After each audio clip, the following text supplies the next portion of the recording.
From Houston, Texas, welcome to the 2026 World Baseball Classic on FS1, presented by Capital One. After the intense win against Mexico last night, Team USA tries to finish off a 4-0 run through pool play, tries to clinch his spot in the knockout round as they take on Team Italy. Tough decision at shortstop, and so Mark DeRosa puts both those guys in the lineup. Gunnar Henderson's going to be at third tonight, joining Bobby Witt, Aaron Judge, and company as we welcome inside Joe Davis with the Italian-American Hall of Famer John Smoltz as we get ready here for the finale of pool play. And for Team USA, losing in the championship game in the last World Baseball Classic, they said this time was going to be different, and that was because of the pitching. And so far, that pitching's been ridiculously good. Yeah, it is. And they've got some of the young studs to commit and pitch, and that's part of the reason. They're on a mission, and the mission is to prove why they're one of the best teams in this tournament. And to do that, they're going to have to pitch like this. Offensively, they're going to score. But when and if they get out of this round, they're going to get a lot tougher competition. So the pitching is the reason why I think they'll win it all if they do. Don't sleep on Italy tonight, though, right? Not just because you have that Italian heritage, because this is a pretty darn good group. 2-0. They took care of Brazil and Great Britain. And, you know, Team USA is not taking these guys lightly. Not at all. And, look, Team Italy's come a long way, and they're creating a culture that is creating more baseball players, and they've done a nice job taking care of business, the runs per game, and not giving up a lot of runs. I think for Team Italy, this is no longer like the surprise, but they do want to shock everybody by knocking off Team USA. We've heard so much from Team USA about the vibe inside the clubhouse, how much these guys are enjoying being together. Maybe the best evidence of that yet after last night's game, Ken Rosenthal. Thanks, Joe. Almost 2 hours after last night's game, virtually all of Team USA's players were still in the clubhouse, shirts off, chairs facing the middle of the room, enjoying a moment that happened organically. Even Mark DeRosa, the manager, and his coaches were invited to take part, to chop it up, to share stories. It was a scene out of baseball's not-so-distant past, one you rarely see anymore. Players today typically leave the clubhouse shortly after the last pitch, but this group has formed a special connection, a special trust in one another. How does it translate on the field? DeRosa said it's simple. No one wants to let the guy next to him down. Joe? All right, Kenny, and somebody brought up to Mark DeRosa, you know, anytime that you start talking about these intangible things, people will roll their eyes and say that doesn't matter, but you've been there. What does that mean when you're sitting there with your teammates hours after the game? What does that do for you once you get onto the field? Well, and no one who's never been part of a team would understand it. They just think it's kind of like, you're just saying that to say it. There is so much connectivity that when you step on a field, there's a lot of egos, there's a lot of alpha males in there, but when you come together, you do pull in the right direction. You're not just worried about yourself, and you care about your teammates. So this tournament brings that about quickly for the Team USA, and they're thriving off of it. Well, we talk about the pitching being so good so far. We've had 2 Cy Young winners the last 2 games. Logan Webb, a 2-time All-Star, the first game of this run for Team USA. This is Nolan McLean, who most people probably have not yet heard of, but he made his Major League debut last year for the New York Mets. 8 starts. He went 5-1 and opened a lot of eyes in that short time. He sure did, and he's not the typical young pitcher who might be intimidated by this moment. He thrives in it, and look, that's a personality. That's a feeling of confidence. But you see the makeup of all of his pitches. He's tough to sit on. He's got great secondary stuff. He spins it. He creates an angle. And I'm telling you, I can already tell by his warm-up pitches, he is really, really ready for this moment. He's 24 years old out of Garner, North Carolina. And ready to take on this lineup for Francisco Cervelli's Team Italy. Jacob Marcy leads off, and then John Birdie, Major League veteran, hits second. At second base, the team captain, Vinny Pasquantino, is the 3-hitter. Dominic Canzone, Seattle Mariner, hits cleanup and DHs. Zach DeZenzo got a great hand from the crowd here. He's with the Houston Astros, starts at third and bats fifth. Kyle Teel, catcher for the Chicago White Sox. Caglianone's the 7-hitter. Antonacci at short, hitting 8th. And Dante Nori, somebody that's opened a lot of eyes in his short time with Team Italy. And there's Francisco Cervelli, more than a decade as a catcher in the major leagues, won a World Series with the New York Yankees, and since retiring and taking over as the manager of Team Italy, he has committed his life to building baseball in Italy. Yeah, pretty cool, and getting the chance to talk to him. Look, that staff's heavy with the catchers. They got catchers catchers galore. But yeah, doing this now for him is a joy and a privilege. And what he really wants to do is get to the next round. Yeah, you mentioned the catchers on the staff. He's got his old Yankees teammate Jorge Posada, who has no Italian heritage. Jorge said he loves pasta, though, and so that was his qualification to be part of the staff. All right, here we go. Team USA trying to clinch its spot in the knockout round. They do so with a win. Team Italy still right in it, sitting at 2-0. And they'll finish things off tomorrow against Mexico. Off we go in the finale for the Americans in strike one as Jacob Marcy hits it foul. I would think Team Italy certainly have resources to watch video and see everything they need to see for the pitching staff of the USA. I think they're going to be aggressive tonight. And the first two swings certainly tell the story. And as this game goes on, it'll dictate what Team Italy has to do regarding their pitching and how they're going to treat this game, because tomorrow's equally as important for them. Could even argue more important. Backdoor breaking pitch for strike three, and we'll dive into those details in a moment as you get to see right there, John, what has people most fired up about McLain. That arm angle, stuff. spin, and break, and it's just hard to kind of settle in on one pitch. He'll change your eye level, he'll change speeds, and for a young pitcher, man, he is composed and doesn't just rear back and chuck it.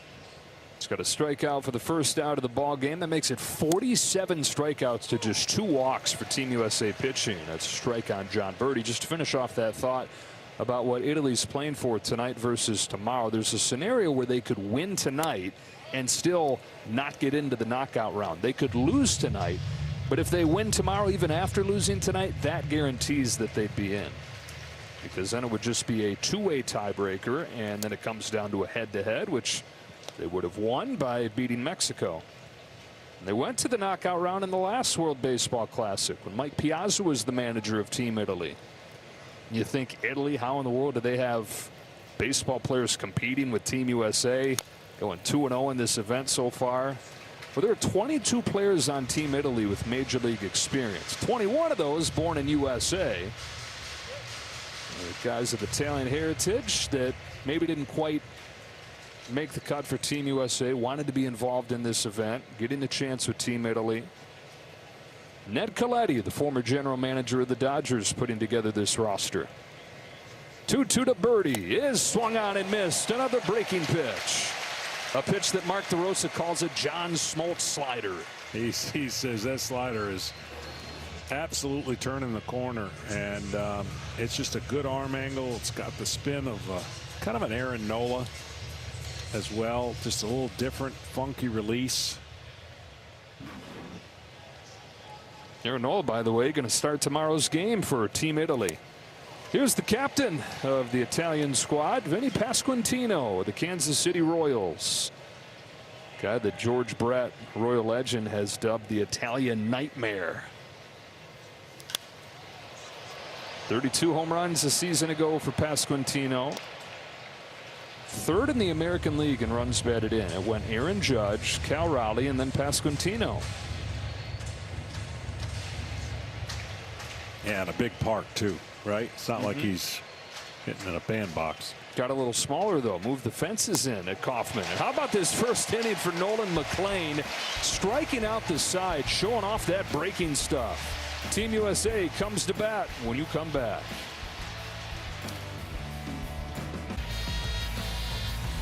Team USA is coming to bat with this lineup. A little different look than last night. Witt, Henderson, Judge, Schwarber, Will Smith, Roman Anthony.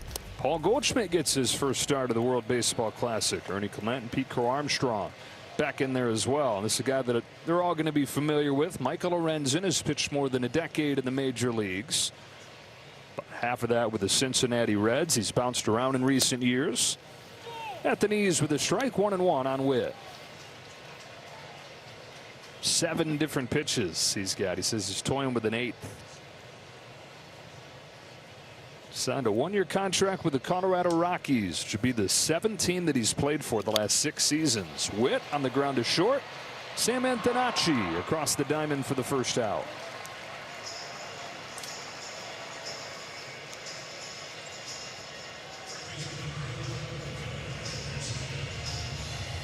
Well, Mark DeRosa's got a good problem on his hands. That is, he has too many good infielders, not enough spots. Gunnar Henderson, who picked up the phone, and Mark DeRosa called him this offseason, asked him to join Team USA, and he heard that Bobby Witt's going to be the starting shortstop. Mark DeRosa was right up front with him.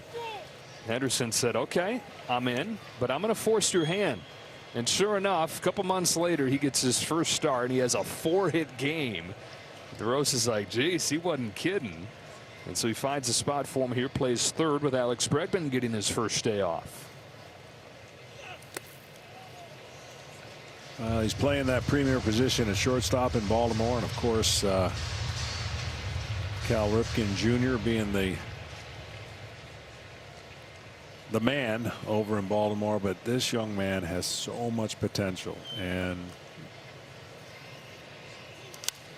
early on when they had the success that getting into the postseason, losing to the Rangers, but now they're trying to get back, redefine that roster and get some pitching and help out these really good young position players. Henderson was the rookie of the year in 2023. He was an all-star the year after that. Not as good last year. Still just 24 years of age, though. 2-2 against Lorenzen. Team USA's offense not quite as well oiled, I think, as a lot of people thought it would be so far. And again, it's only 3 games, but it all gets compounded because it is such a short run here. They've had big outbursts. They had the 5-run inning last night. The swing and a miss from Henderson, 2 up and 2 down, and they've had a lot of traffic. It's just been once they've gotten guys on, they've not been able to cash in. Well, on paper, it's you're looking at the lineup card if you're a starting pitcher, and you're like, all right, there's not much room for mistakes. Yeah. But much like the regular season and getting your timing, I mean, if this lineup were to play the regular season, they would lead all of baseball in runners in scoring position. It's just right now they're all getting their legs under them. They're controlling the strike zone, getting a lot of walks, but just haven't gotten some of those hits that normally they're going to get with runners on. Aaron Judge started the scoring with a 2-run home run last night. He's started the scoring with a home run in 2 of the 3 games so far for USA. Lorenzen stays away, 2 balls and no strikes. So to your point, Aaron described last night's game as playoff baseball in March. This is a time of year where normally you're trying to find your swing, and you're playing playoff baseball.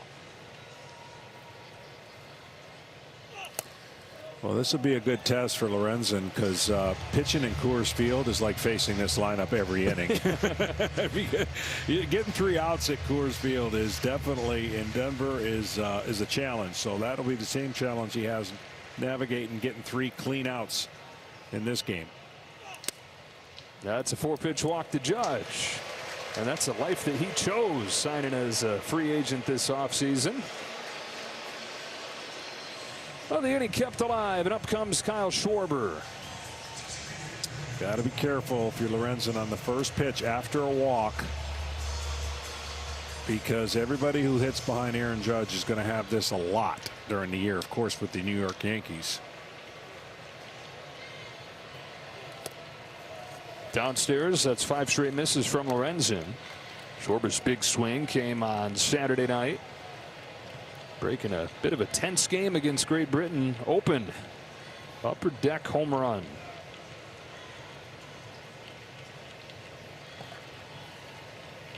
Facing his old Phillies teammate here in Lorenzen. It's one of the several teams Lorenzen's played for the last few years, and had one of his finest moments right after coming over in a trade. Pitched a no-hitter for the Phillies. It was like 14th in team history or something like that. Just happened to read it. It's a lot of them. That is a lot. You know, unlikely candidate. Guy that, more than being known for being a dominant pitcher, probably was known for his biceps and being a two-way guy early on in his career at Cincinnati. Lorenzen's got 7 home runs in his major league career. Here's his 2-0 to Schwarber. That's strike. Maybe that's why he went to Colorado. He can be that's it. Be a pinch hitter too. Extra player off the bench. The pitching might be tough, but my bat's about to get on fire.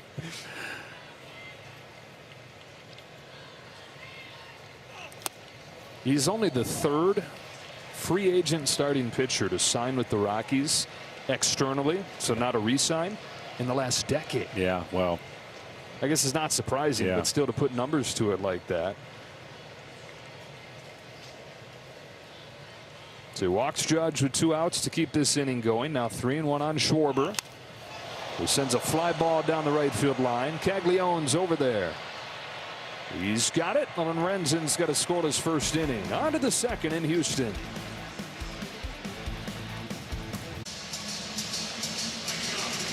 Pretty good trip going for this young fella. He got to skip school, check. He got to meet, don't check yet that on there. We're still working on that. Meet Bobby Witt Jr., but you got to see a Team USA win last night, and he didn't get to meet Bobby, but that win featured him. What a game he played. Those diving plays, the 2 hustle doubles that he had. Mark DeRosa said, I know Shohei Ohtani's the unicorn and Aaron Judge is the ultimate hitter, but you talk about ultimate 5-tool baseball player. Bobby Witt showed everybody last night. That's what he is. Yeah, you just can't imagine the full extension, but the arm and just the timing in his head. You know, he was never in a hurry. The second one, the throw that he had over there. Just an absolute cannon. He said he wasn't quite happy with it because he thought the throw cut a little bit too much. High standards and a highlight reel play that you'll see for a while. 1 ball and 2 strikes on Dominic Canzone of the Seattle Mariners. DHing for Team Italy. And tomahawking this ball on the ground to second. That's where Ernie Clement draws the start today. 1 gone in the second.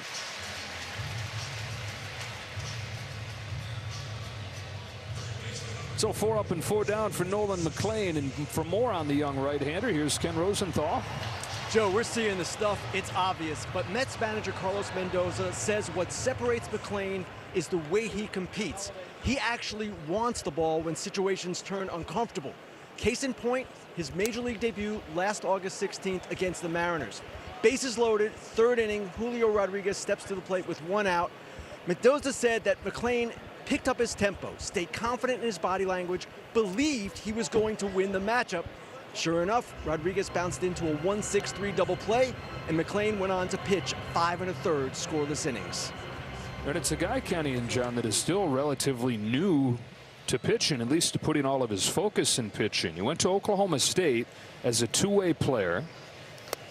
He hit 36 home runs in his time there, so he was budgeting both things, the hitting and the pitching, and he was a 2-sport guy. Football was his first love, and he thought that his future was going to be as a quarterback. DeZenzo on the ground is short. Witt's got it. 2 up and 2 down in the second. But decided to put football to bed and focus just on baseball. Even once the Mets drafted him, he was still doing some hitting in his first season in the Mets organization, and then last year for the first time put his full focus on pitching and went from Double-A to the major leagues by the end. Yeah, it's a great start to what hopefully will be a long career. Kyle Teel sends a high fly ball to deep left field. Anthony's back, turning and watching this one go. Kyle Teel to the White Sox starts the scoring with a home run.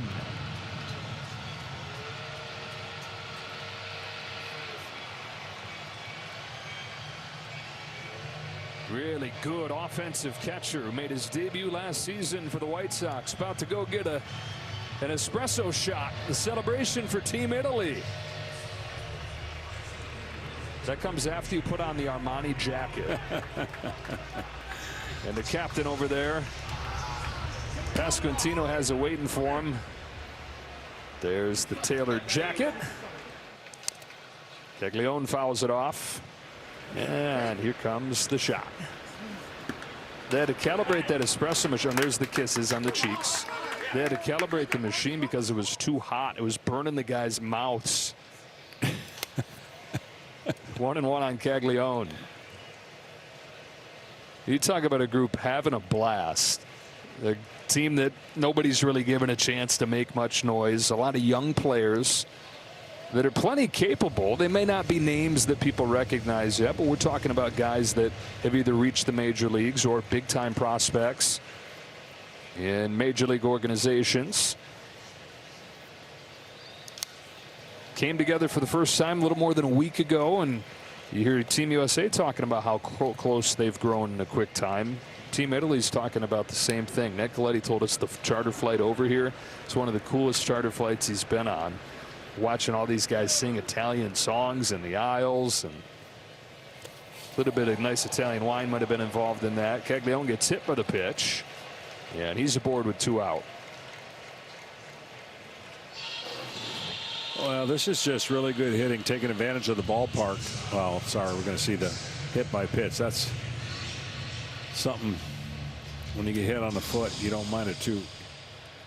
You don't mind it, but the one thing that they're building over in Italy, of course, promotion of baseball, trying to find as many players as they can. But it's also creating the confidence that they can, right? They're starting to play. It's the second year in a row now, or second WBC, and they got a good chance to advance. Yeah, they did in 23. They beat Cuba and then lost to Japan in the quarterfinals. 1 ball, 1 strike on Antonacci. Talent base growing in Italy. Again, a lot of these guys are from the United States. There are a handful, though, who are born and raised in Italy. And the Italian team won the European Baseball Championship 10 times. They're the runner-up last year. Here's a drive to right center field that sends Judge back to the track, to the wall, and gone. Sam Antonacci hits a home run. Team Italy with a 3-0 lead.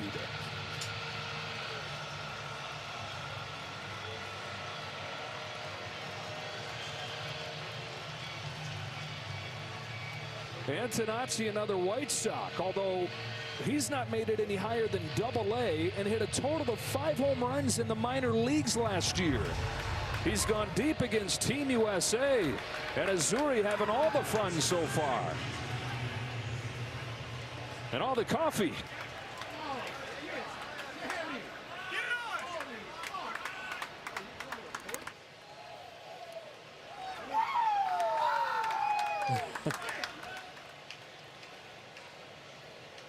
Two home runs in the second inning. And a 3-0 lead for Italy. Now it's Dante Nori stroking the ball to left center field. Roman Anthony strides into the gap to cut it off and end the inning. Well, for the folks that have followed this squad through this group play, this shouldn't come as a surprise. They had 5 home runs their first 2 games. That was against Brazil and Great Britain. Doing this against the U.S.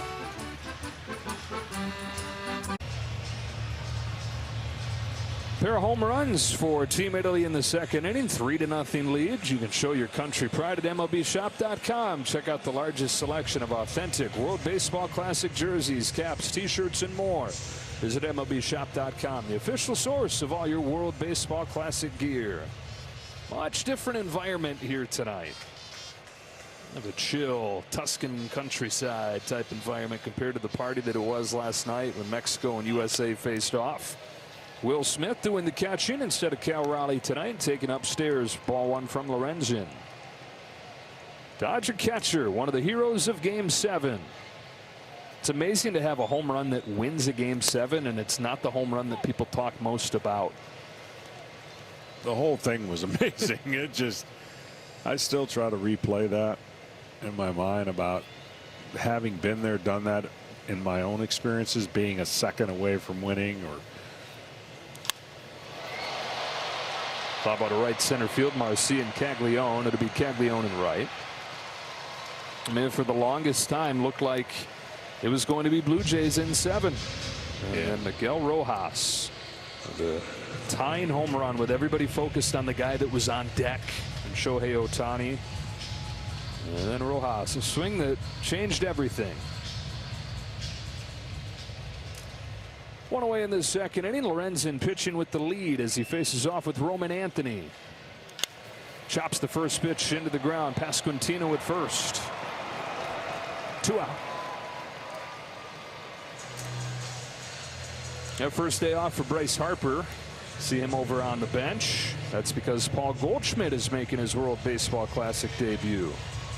And in doing so, Goldschmidt becomes the first guy ever to suit up 3 times for Team USA in the World Baseball Classic. Mark DeRosa wanted his leadership, his experience in this event, and envisions him as a right-handed bat off of the bench in the knockout phase, and didn't want him to go into that cold. They're getting him a few at-bats here. Said he got the side eye from both Harper and Bregman, though, when he put out the lineup. All right, Skip. 2 games. We don't need a day.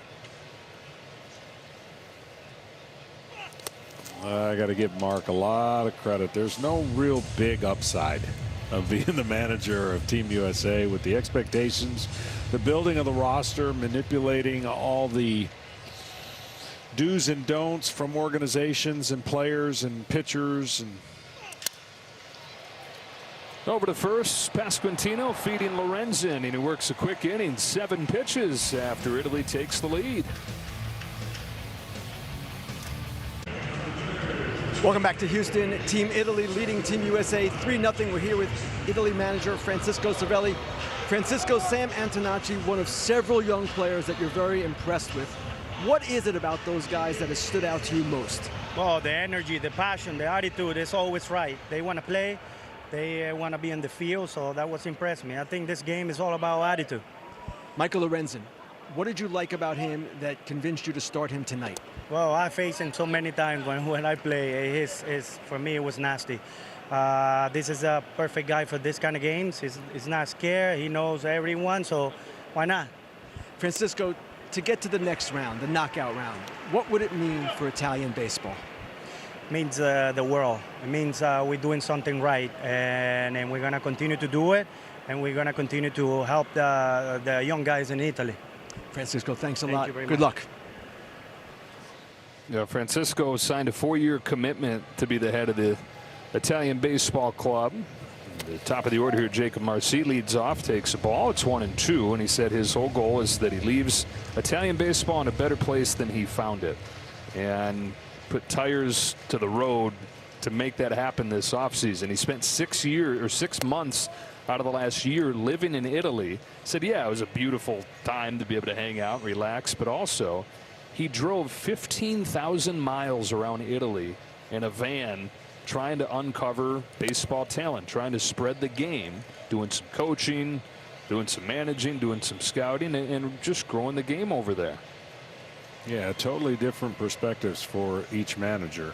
One, all the weight and pressure, and the other, he's got nothing but going up, right? Like everything they do now is a tremendous bonus, and they definitely want to win. It's not like if they don't, it's not accepted or not desired to. But man, oh man, to jump out to a nice 3-0 lead here early, couldn't be a better spot for Francisco. Marcy goes from 0-2 to taking the walk there against McLean, and now it's John Birdie floating it foul. Cervelli was born in Venezuela to an Italian father, and so this is one of the ways for him to pay homage to his dad. Not uncommon, the Venezuela-Italy connection. There's as large a concentration of folks with Italian heritage in Venezuela as anywhere in the world. 1 ball and 1 strike. In fact, Venezuela means Little Venice. The explorers that came from Italy to what is now Venezuela saw a city that was built on the water, built on wood on the water, that reminded them of the canals of Venice. 2 balls, 1 strike. All right, the last I don't know, couple hitters, he's getting around that pitch, and he's been real sharp in the first inning. Struck out the side. Second inning, some little shock to the system, giving up a couple home runs, rushing just a little bit. There goes the runner from first, and it's hit foul. McLean gave up 4 home runs in his 48 innings in the big leagues last year, and then 2 of them in a 3-batter span since the bottom of the Team Italy lineup last inning. And the cap is 65 pitches in pool play. It goes to 90 in the quarterfinals, or to 80 in the quarterfinals, and then 95 in the semis and the championship.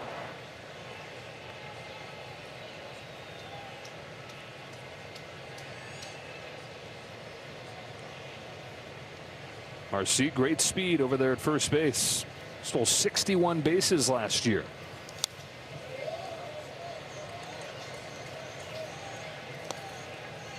Says he climbed through the minor leagues in the Marlins organization and then came up to the big leagues, set the world on fire in his first month there.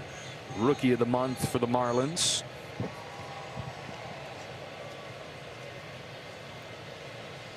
Rookie at first, a veteran at the plate. Marcy runs again, and it's fouled again.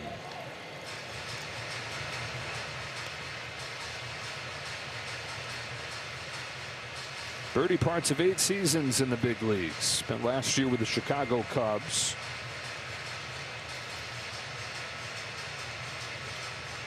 Just had a good tournament. Was 3 for 4 in their last game. Couple doubles.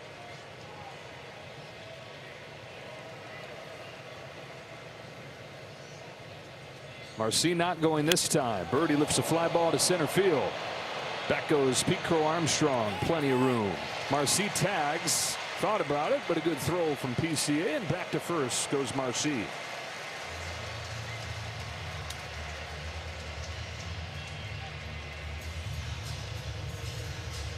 A lot of room in center field. Center fielders should love playing here. You can cover a lot of territory, and that man can cover a lot.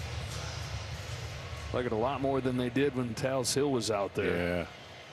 Man, I used to love trying to run up that hill and catch a fly ball in BP. It's not, it make you look silly. I bet. Yeah, you just can't imagine. Not just the hill, but a flagpole sitting out there in the middle of it. Like, geez. Pasquantino, probably the biggest name on this roster, is still looking for his first hit. He's 0 for 8. Now, no matter what the numbers say, the value that he's brought to this team has been immense. Captain, not just a word. This guy's gone out of his way to recruit a lot of this roster and do so personally. Not just casting a wide net saying, you know, who's got a 10 heritage, what do you think? No, he's zeroing in on guys. Zach DeZenzo tells the story that when the Royals were here last summer, he got a box sent over to the Astros clubhouse that had a white tank top in it, and that was the symbolic offering of a spot on Team Italy from Pasquantino. Breaking pitch lands at the knees for out number 2. Fourth strikeout for McLean. 2 gone in this third.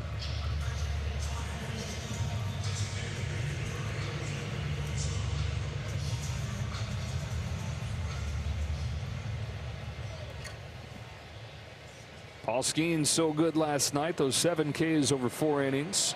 There goes Marcy. Got a great jump. Throw from Will Smith. Skips into center field. Marcy heads for third. Crow Armstrong won't even try. Yeah, Marcy's at third base, showing off that speed.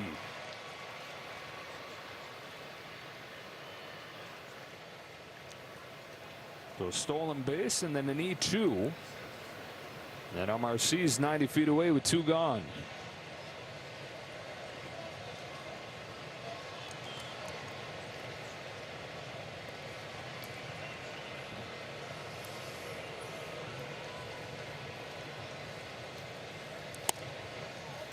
A little bit outside, 2-0 on Canzone.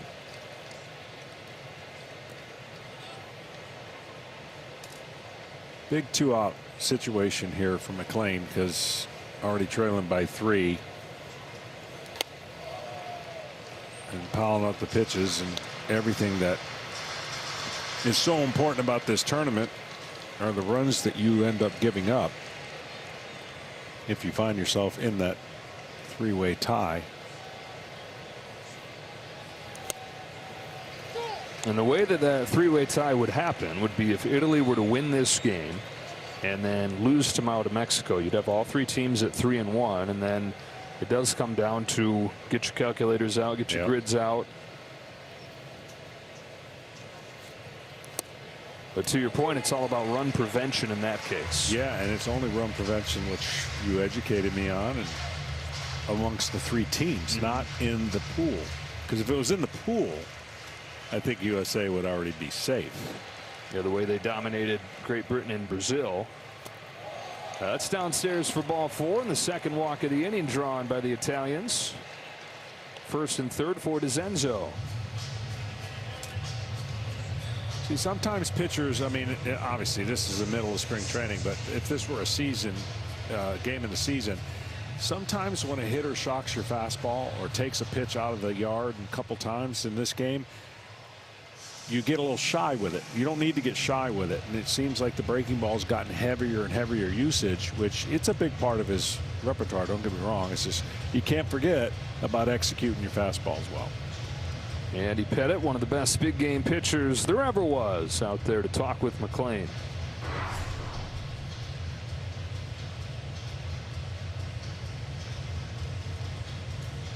First inning fastball was pumping and at about 97.7. Went down a little bit since then, but you can understand the adrenaline rush.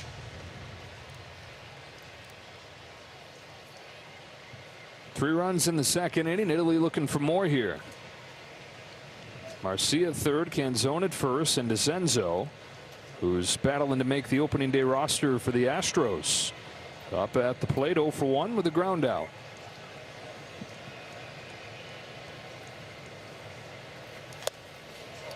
Way outside with a first pitch breaking ball. DeZenzo's played 50 games in the major leagues the last couple seasons, stunted some by injuries.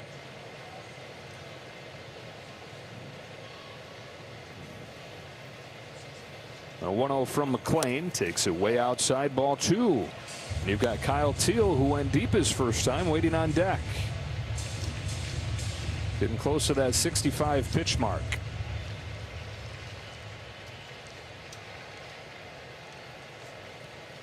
(2-0).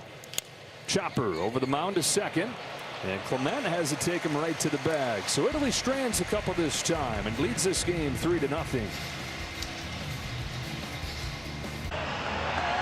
Welcome back to Houston. We're here with USA manager Mark DeRosa. Mark, Nolan McLean likely out of the game now. What is your pitching plan the rest of the way? Yeah, we'd like to get Ryan Yarbrough some length, get some length out of him, and then hand it over. We got 4 monsters at the back end of the bullpen. Keller, Bednar, who else we got down there? Just Mason Miller. Yeah, Mason Miller, a bunch of others. So we'll be ready to go. We just got to get the bats going. You made several lineup changes today. Yeah. How difficult has it been for you as a manager to keep all of these great players happy? I think that selfless guys, there's 14 position players here that deserve to play. And I think at the end of the day, they're all coming together as a team, and we'll figure it out. You've said all along you want this offense to erupt. You really haven't seen it erupt. What is it going to take for that to happen? Yeah, usually it starts with something little like a walk or a base hit or somebody makes an error and all of a sudden the floodgates open. I just think the quality of the bat in our lineup is just too deep, and it suffocates you by the end of 9 innings. Mark, thanks a lot. Joe, back to you. All right, Kenny, we saw that a little bit on Saturday night against Great Britain, where they trailed into the middle part of the game before the offense came to life, and that all started, to DeRosa's point, with Ernie Clement putting a ball in play that turned into an error and led to a big inning. Pete Crow Armstrong back in the lineup. The Cubs center fielder hitting 9th today. Swings and misses, and he's behind 0-2. Well, the one thing that's going really well for Team Italy is, of course, their starting pitchers only got 28 pitches. So to come through 3 innings and be under 45 pitches against the Team USA would be pretty remarkable, and not give up any runs. Well, you know a guy's into a challenge if he signs to pitch at Coors Field. Now, Lorenzen was trying to appreciate this as that, as opposed to, oh man, how in the world am I going to face this lineup? I would imagine that's the only way you can look at it to have any shot at succeeding.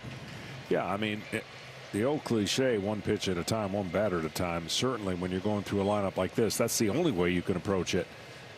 And you tell yourself, do not have runners on for the big boys like Judge and Schwarber. And so far he's had some pretty quick outs, and that's the key. Only 1 base runner for Team USA. That was a Judge walk. 2-2 on PCA. Here's Lorenzen's pitch. 31 home runs, 35 stolen bases last year for Crow Armstrong. Also won a Gold Glove. One of the most exciting young players in the sport.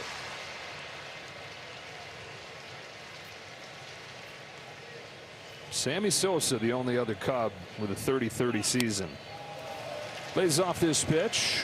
That'll be one of the stories Cubs fans will watch this year, how consistently he can do that. Last year was an MVP candidate in the first half, even with his aggressive approach, but really struggled down the stretch. And the biggest issue for him is laying off balls. Golfs this one to center field. Marcy goes back on it, steps onto the warning track, and he hit it to the wrong part of the yard. Long fly out, 2 gone in the 3rd. Breaking ball down, and he golfs it and hits it a long ways, to your point, but one of the bigger center fields. Dies in front of that 409 sign. And Team USA ready for its second look at Lorenzen. Bobby Witt Jr. has his fastball whistle by him. Ground out the short his first time.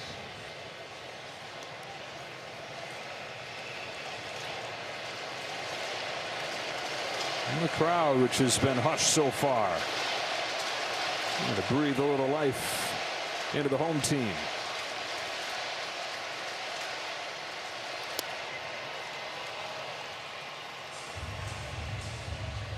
Well, this is really the first time they've been tested, meaning down by multiple runs, right? Jumped out to a 5-0 lead yesterday, held on to win 5-3. Bouncing ball left side, in through. First hit of the game for USA comes from Witt.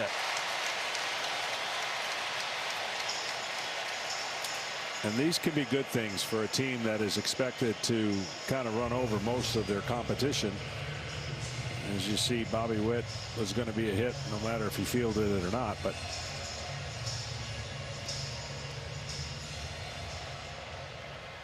you know, Witt, who stole 38 bases last year, stole 49 a couple of years ago, is aboard with 2 out. Gunnar Henderson chops the first one foul.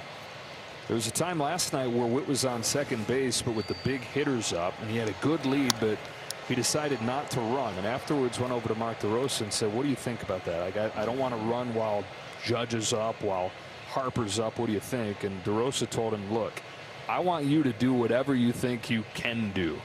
You are so dynamic. And he's going to get second with a wild pitch right here. Has his eyes on third, but throws on the brakes as Pasquantino gets to the ball. Mark DeRosa not wanting him to put any restraint on his game.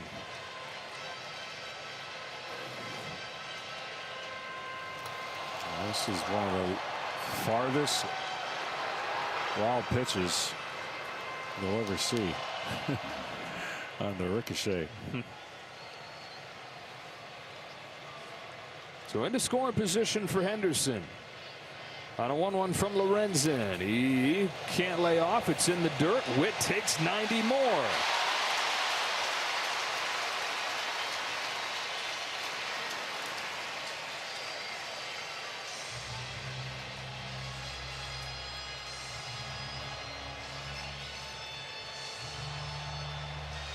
So the first hit of the night becomes the first man in scoring position for U.S. A ball and 2 strikes on Henderson. Count evens 2-2. Judge on deck. Good pitch and a good take. The two can be at the same time equally good for each player. That was a pitch to set up this next one. Here it is, a 2-2. Henderson grounds it to second. Clean play by John Birdie, and that's that for the United States. They strand Witt at third and trail 3-0. Ryan Yarbrough of the New York Yankees comes on to pitch in the top of the 4th inning. Nolan McLean finished, giving up 3 runs in his 3 innings of work.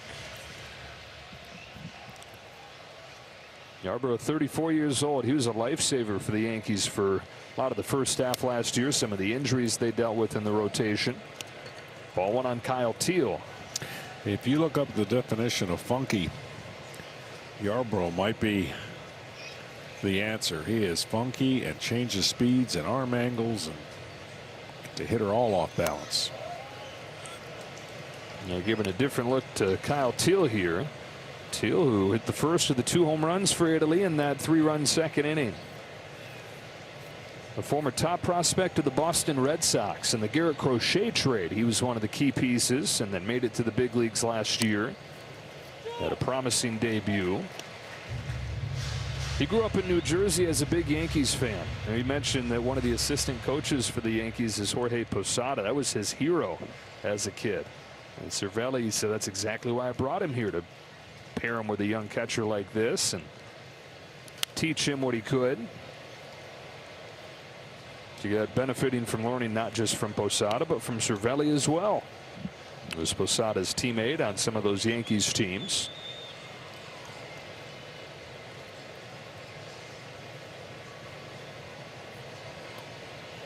Said he's learned a lot from him about pregame routine, just little things that he never would have thought of, like before you do all your work, take your gear down to the bullpen so it's ready to go for any sessions that you have to catch. And Kyle was saying it's stuff that like never would have dawned on you, but that you might use for the rest of your career, thanks to the tip from the Yankee legend, who on the other side has old battery mate Andy Pettitte as the pitching coach.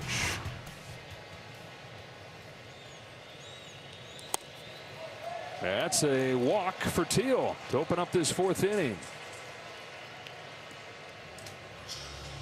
Yankee flavor doesn't stop there. You've got Dave Righetti, who's the all-star pitcher for the Yankees in the 1980s, as a pitching coach for Team Italy.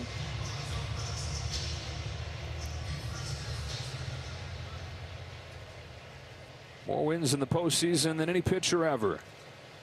And 5 rings to show for it for Pettitte. All right, here's Caglione taking a ball from Yarborough. Well, Team Italy, after the first inning, has done an incredible job controlling the strike zone. That's 3 walks drawn these last couple innings against a staff that had walked only 2 over the first 3 games. Ball and a strike on Caglione, 6th pick of the draft a couple years ago out of Florida.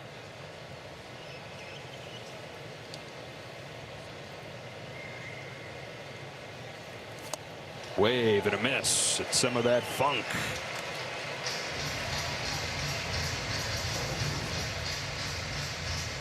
There he lowers his arm angle and breaks the ball away.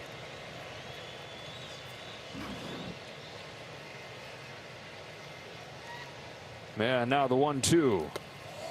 Same look there, but it missed.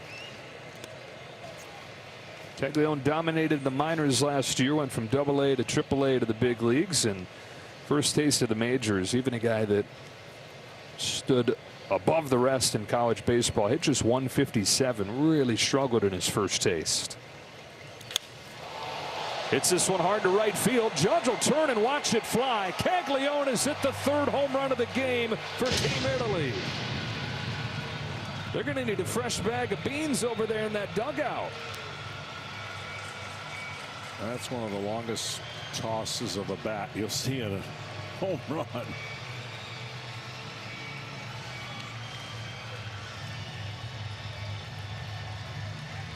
But Caglione joins Teal and Antonacci. All these guys down at the bottom of the order, no less. Getting it done for Team Italy. 5-0 in the 4th inning. Got a shocker developing here. Yeah, it starts messing with his system if you're sitting over there on the other bench.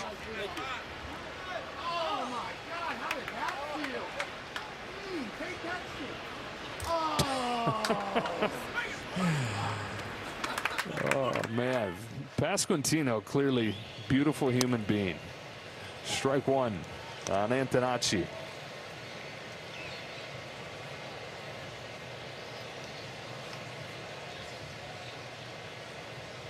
So make it 8 home runs in the 3 games in this WBC for Team Italy. Antonacci's got one of them. His first time up today.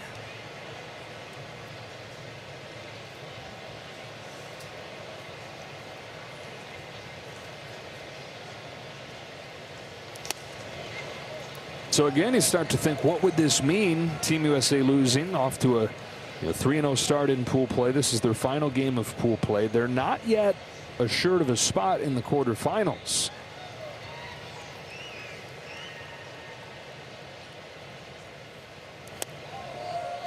If this score were to hold, best case scenario, or at least the surest way for them to move forward, would be for Italy to beat Mexico tomorrow, and so USA would be the 2 seed coming out of Pool B.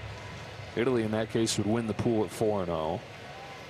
If this score holds and then Mexico beats Italy, then you got a potential problem on your hands. Chopper left side. Running throw from Gunnar Henderson to get Antonacci, especially as the runs rack up here for Team Italy, because again, if you get into a 3-way tiebreaker with 3 teams at 3-1, it becomes about runs prevented. And so you want, if you're going to lose this game for Team USA, you want it to be as low scoring of a loss as it can be. Conversely, tomorrow, if Mexico were to beat Italy, you would hope that that would be as high scoring as possible to bump up their run totals. Dante Nori, sky high into shallow center field, and an easy one for Witt. Well, either way, it's imperative in the bottom of the 4th that the Team USA checks in on the scoreboard, because the longer this goes, you can't expect this team to put up a 6-7 spot like they've done, 5 spot in an inning every game.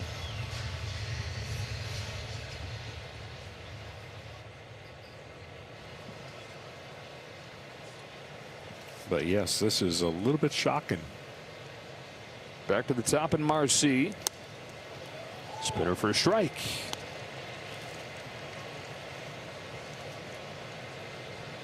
Marcy of the Miami Marlins made his debut last August. Originally he was with the Padres and came over in the Luis Arraez deal a couple years back.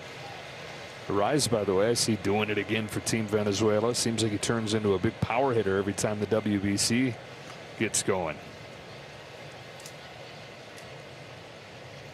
An 0-2. Swing and a miss for strike 3 to finish off the inning, but another big swing from a young hitter on Team Italy, Jack Caglione, who did this so many times in his Florida Gators career, showing off Royals fans some of what they hope to see in the years coming up in Kansas City. Welcome back to the 2026 World Baseball Classic on FS1, presented by Capital One. Shocking game going on so far here. 5-0. Team Italy with the lead. And how about Michael Lorenzen? Back to work in the 4th inning. Buzzes Aaron Judge. 1 ball and no strikes. Changeup at just 85. Whispering by him right there. The Americans are just 1 hit over the first 3 innings against the veteran Lorenzen, who's 1-0.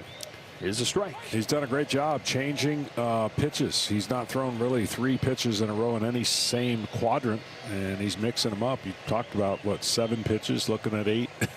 Well, he's needed all of them and kept the Team USA off balance. Limit is 65 pitches. You can start an at-bat and then exceed 65. Just can't start a new at-bat after. And Francisco Cervelli ready to take him as far as he can. 1-1 to Judge on the ground to 3rd. Picked up by DeZenzo. Wide throw, but a stretch from Pasquantino. 1 gone in the 4th. Testing the offseason flexibility and mobility work right there. Yeah, this ball, he had to wait for that last hop, and then the ball just kind of sails on him. Whew. Wow. Limber guy.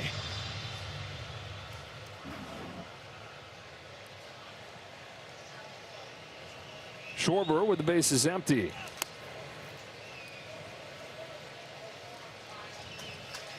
Wearing the C on his chest. One captain helps take a base runner away from another.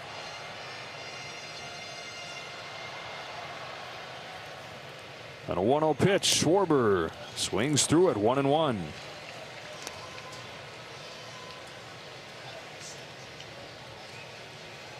And has the same kind of feeling as the game against Great Britain did from an offensive standpoint, like it's a matter of time before the offense gets going. The difference is they don't have the room for error because the pitching hasn't been as good. Here's Schwarber sending a fly ball out of center field. Marcy waits for it. 2 gone in the 4th. Pitching's been plenty good on the other side with Lorenzen. And for more on him, here's Kenny. Joe, talking to Michael Lorenzen about this start, his attitude could not have been more refreshing. He was actually looking forward to it. He said, "You want to play games that feel really meaningful in an environment that is as stressful as can be." Now, he was once teammates with a number of USA players, from Bryce Harper to Kyle Schwarber, Bobby Witt Jr., Michael Wacha, Tarek Skubal, but he didn't plan on exchanging pleasantries. He said, "These guys are going to be trying to embarrass me," and he said he was fine with that too. He said, "Even if I embarrass myself, it's a learning opportunity, a once-in-a-lifetime opportunity going against a lineup like this." And he can carry this with him as he goes into those starts at Coors Field. Did it against that lineup. I can do it against any big league lineup, no matter where it is. Ball and a strikeout, a guy that he'll see plenty this year in his division, and Will Smith.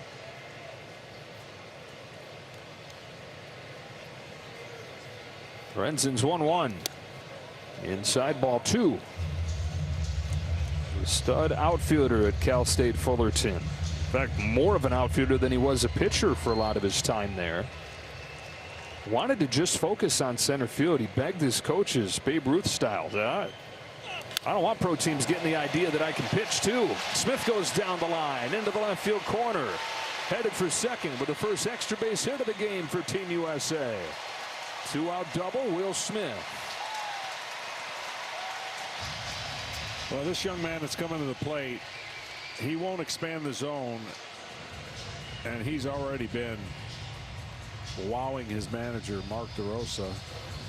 I would expect he's going to be looking for a pitch to really drive here with 2 outs. A good opportunity, really, to get the USA team going. 2-out base hit or 2-out, 2-run homer. We're in a 5-0 game. Anthony watches Lorenzen look Smith back to the bag. The United States has had 3 base runners. All of them have come with 2 out. Looking for that big hit from the youngest player on the roster, the 21-year-old Roman Anthony. Little bit outside, ball 1. It continues to be such an impressive combination of skills at the plate from this guy. The ability to hit it a mile with the patience, the selectiveness.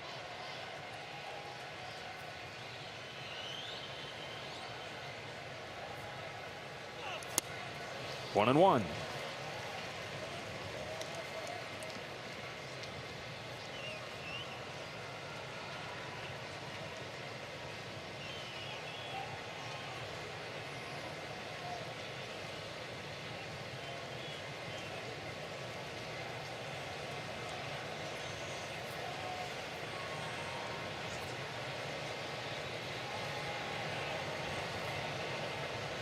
United States looking for that spark. Lorenzen ahead of Anthony, 1-2. One of the big swings in yesterday's game, where all 5 runs came in 1 inning. A 3-run mammoth home run.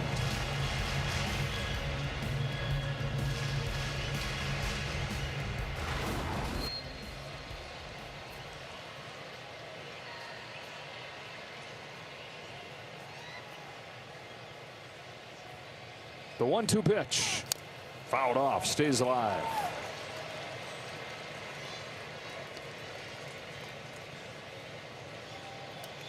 Well, regardless of how this inning ends up, Lorenzen has been everything you could ask for Team Italy. I mean,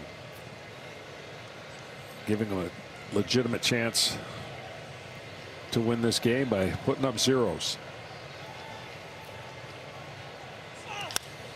Sharply hit, but right at the second baseman, John Birdie, and they strand the double. So 4 innings in the books here in Houston, and it's all Team Italy so far.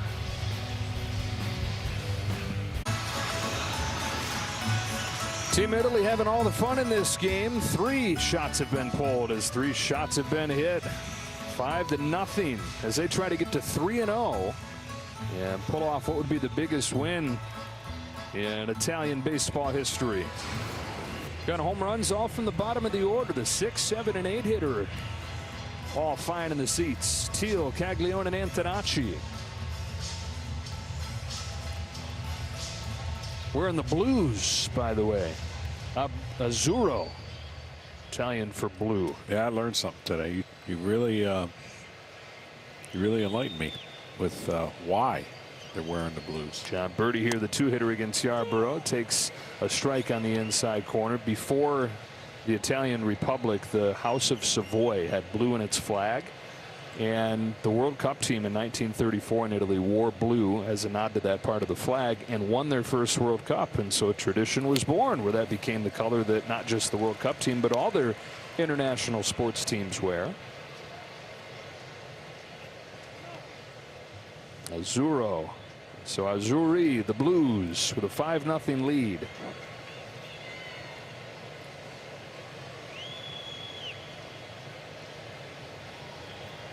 Pasquantino, Canzone to follow in this fifth. Yarborough's 0-2. Downstairs 1-2 on Birdie.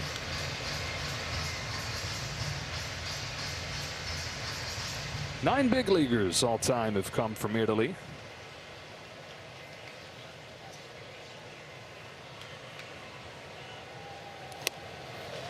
Chase and a high cutter. One gone in the fifth. A lot of history, though, Italian-American managers. Think about Tommy Lasorda, Tony La Russa, Joe Torre, Madden and Scioscia and Girardi. These days you've got Terry Francona and Torre Lavello. Even back to Billy Martin. Billy Martin was born Alfred Pisano. Strike one on Pasquantino. Vinny was 0 for 2, a couple strikeouts in this game, but a nice stretch at first base. 0-1 from Yarborough. Rips it foul, strike two.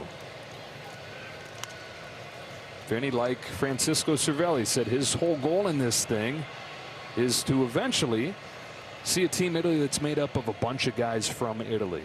So you look at it like we're holding the torch right now, and that the goal, if this is successful, would be that it grows the sport there and you get a bunch of young kids who want to play baseball after watching this team. Witt cuts it off and gets his Royals teammate 2 away.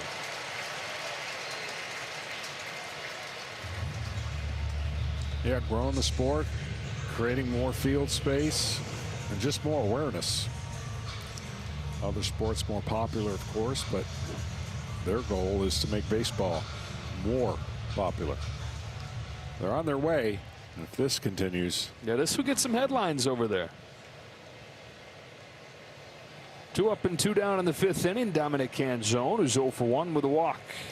Get a lot of headlines over here, too. That's true. That's true. They would have a different tone to them.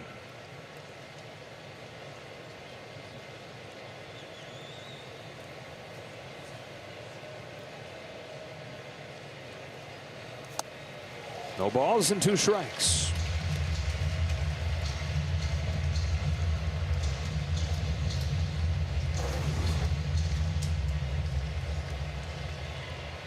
Late break.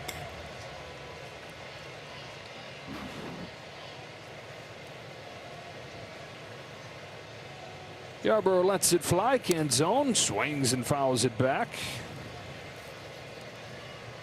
Yarborough trying to follow up the 2-run 4th inning with a 1-2-3 fifth. Still plenty of chances in this game for a powerful USA lineup. Pretty big hill to climb, though.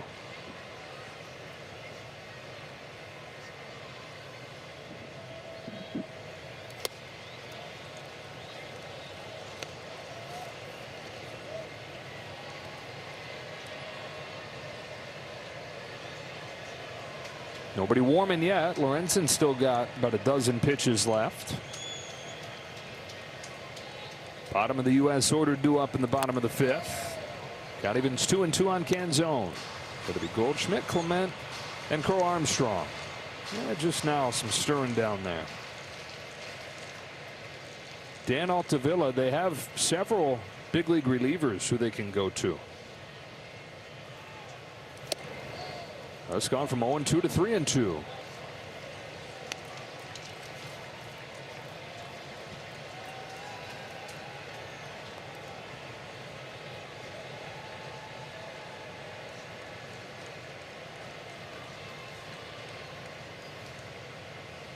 Here's the payoff. Chopper that backs up Goldschmidt. Yarborough covers it first, and that's a 1-2-3 fifth inning. We're halfway home in Houston. The U.S. bats trying to wake up.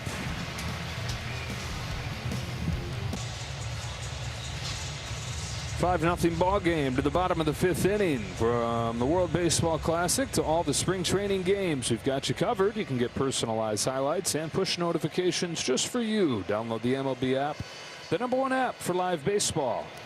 Bottom of the U.S. order. Paul Goldschmidt takes a strike from Lorenzen, who's got 8 more pitches.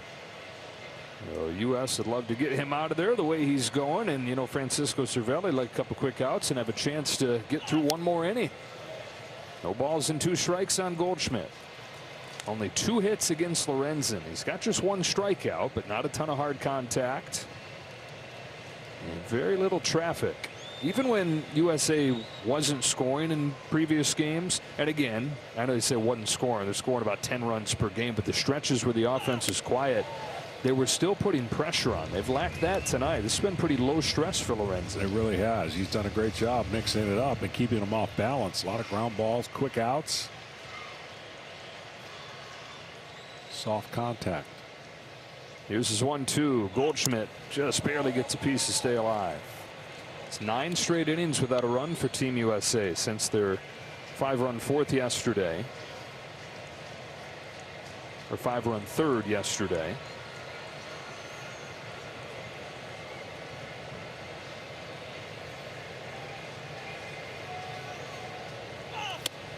Taken high, and it's 2-2. So 4 more pitches for Lorenzen. Ernie Clement's on deck, then Pete Crow Armstrong.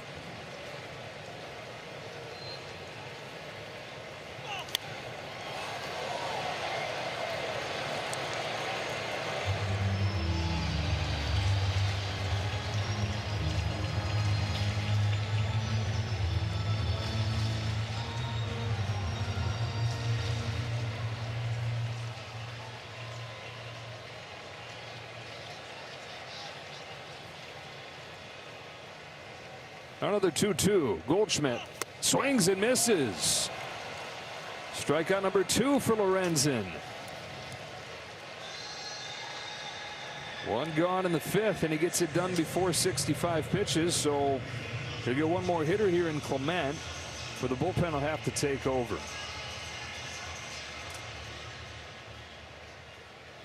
Clement, who made his name with that record-setting postseason run last year, 30 hits for the Blue Jays. It was Clement that gave him the spark in the 5th inning on Saturday against Great Britain. Got down to 2 strikes, and as he so often does, finds a way to put the ball in play. Turned into an error on Great Britain's 3rd baseman, and he eventually came in to score their first run. He's ahead here 2-0. Got a lineup of all-star after all-star after all-star.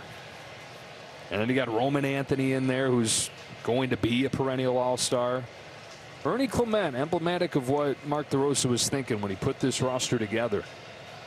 Wanting versatility, wanting it to feel like a true team where you had guys that could play all over the place, could trust to do a bunch of different things. And D-Row lights up when he talks about Clement. He said this guy is a dude. In baseball words, that's high praise. 2-1 down the line, but caught by DeZenzo. And that is going to do it for Lorenzen as he's reached the 65 pitches. 4 2/3 scoreless innings against this scary U.S. lineup. He could take that bit of confidence into his first season with the Colorado Rockies.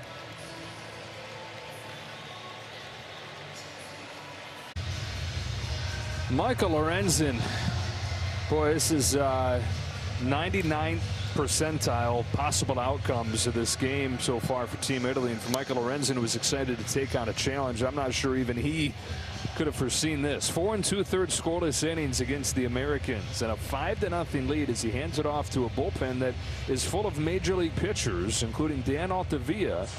Came back from Tommy John surgery last year for the White Sox and put up good numbers. Fastball, slider, sinker, and changeup. And here it's bases empty, 2 outs. Pete Crow Armstrong, the 9-hitter, hit it deep to center field his first time, but it was caught on the track. It should not matter. Okay, Lorenzen's out of the game when you're looking at this lineup for the United States, but they'll take what they can get at this point.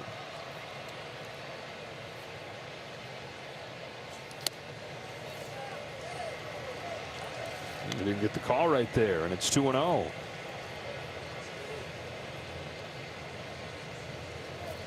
I hope they gave him an espresso shot. I know that's reserved for the home run celebration, but I think he earned it.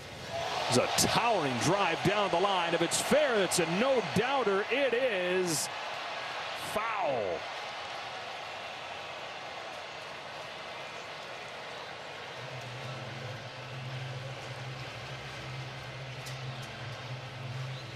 No question about the distance. Did he keep it straight enough? Not quite.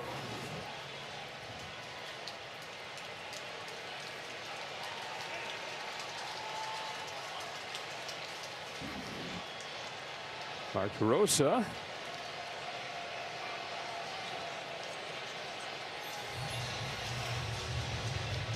And the home plate umpire Roberto Ortiz lets Mark DeRosa know that this is an umpire review.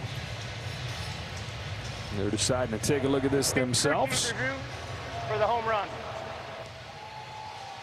Just to confirm they've got the call right.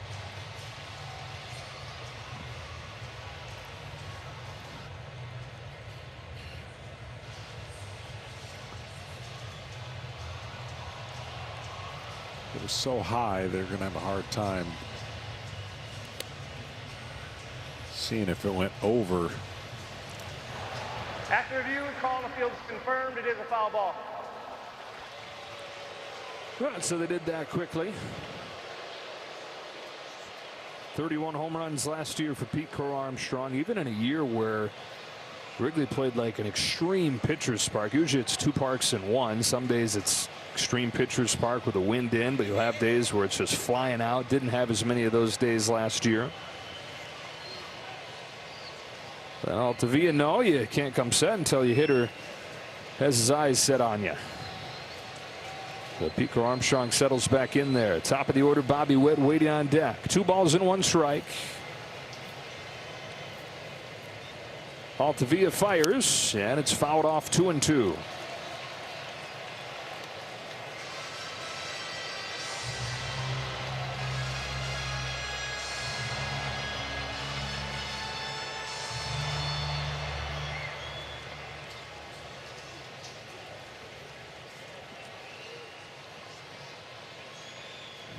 Altavia started his career with the Seattle Mariners. Then he went to the Padres, underwent Tommy John surgery, and missed almost 4 full years before coming back last year for the White Sox. His 2-2 is in for strike 3. Team USA shut out through 5 innings against the Italians.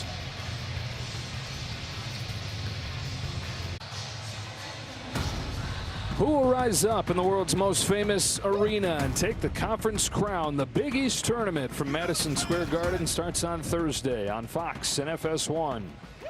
Joe Davis, John Smoltz, Ken Rosenthal back here in Houston, Texas, where the United States trails Team Italy 5-0 on 3 home runs. 5, 6, and 7 coming up here. DeZenzo, Teal, and Caglione. It's a part of the order that's gotten it done for Italy. Teal, Caglione, and Antonacci. 6, 7, and 8 have all gone deep. DeZenzo takes ball 2 from Yarborough. Well, down 5-0 is one thing, but really cannot afford to give up any more runs. If you're going to get into that scenario we keep talking about for tomorrow night's game, the U.S. does not put themselves in a good spot if they give up more runs and don't win. It's a fly ball to right field that sends Judge back. He's onto the track. He's at the wall. He's got room. All right, so I think it's reached that point of the game where we ought to give you a little more detail on what that tiebreaker looks like.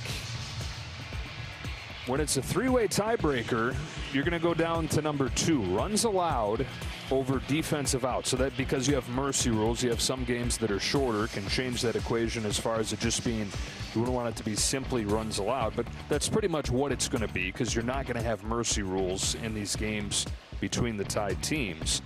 Mexico gave up 5 to Team USA last night. USA gave up 3 to Team Mexico, now 5 to Italy. So that 8's a pretty big number. Italy's not giving up a run. Obviously, in this game, they're yet to play Mexico. If you're still saying, wait a minute, what? Simple way to put it is this. If this score holds right here, best case scenario tomorrow for the United States is a Team Italy win. Worst case scenario is a low-scoring Team Mexico win. Kyle Teal started it all. You said simplified enough. All right, you know what, at least where your heart should be. You just don't want to maybe get down to that batting average. Yeah, wouldn't that be something? Because runs then goes to earned runs, then the batting average.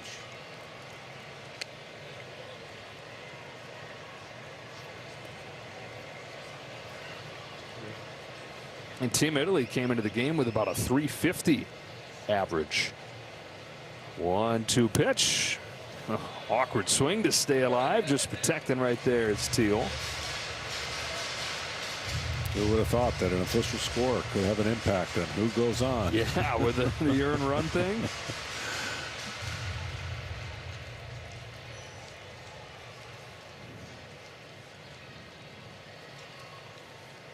The White Sox catcher Kyle Teal takes outside, and the count evens up. Kyle's mom's side of the family is from Italy.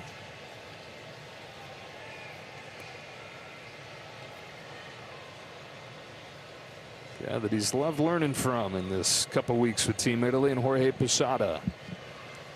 A 2-2 from Yarborough. Chopped by first, past the diving Goldschmidt, and a fair ball. Ricochets in front of Aaron Judge. Teal's headed for second with a 1-out double.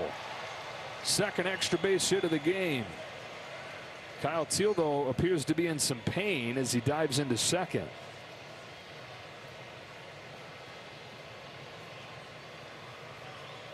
And as I look on his face, like he knows this is not going to be a simple injury. Yeah, he knows right about there before it cut off. And no discussion. Teal walks off of the field.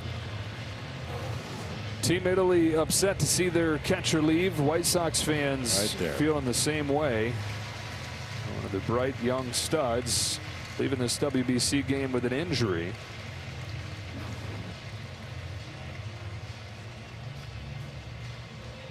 That'll do it for Yarborough. And Mark DeRosa comes out to make the change. Yarborough going to leave the game with a 5-0 Team Italy lead. Runner at second, one away.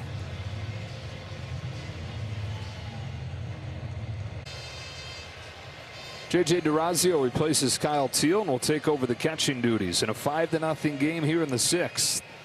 New pitcher is Brad Keller, and he fires a fastball by Caglione for strike one.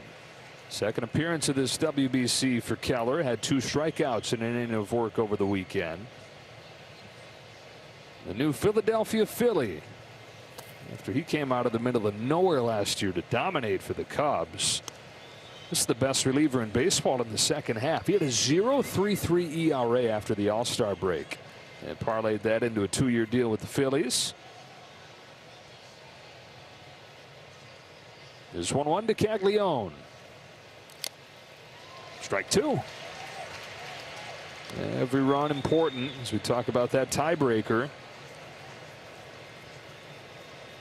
Runner at second, one away here. 3 in the second, 2 in the fourth for Team Italy, all via the home run. Good stop by Smith. 2-2. Aaron Nola will be pitching for Team Italy tomorrow. Not sure that we know who pitching for Team Mexico.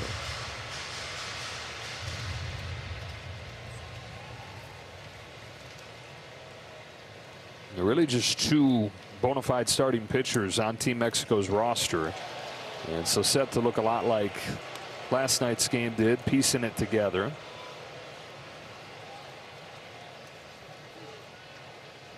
It's shaping up to make a lot of Team Italy fans in America. Well, this game is headed here. 3-2. Here it comes. taken for ball 4. Fourth walk drawn by Team Italy. It's twice as many as Team USA had issued the first 3 games here.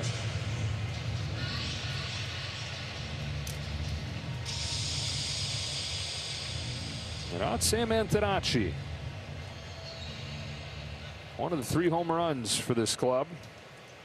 You got a White Sox and Kyle Teel hitting one of them. White Sox minor leaguer right here. Grounds it back to the mound. Keller's got it. Low throw gets into center field. DeRazio comes in to score. Throw is past second. Backed up by Keller. And it's a mess right now for the Americans. 6-0 Italy.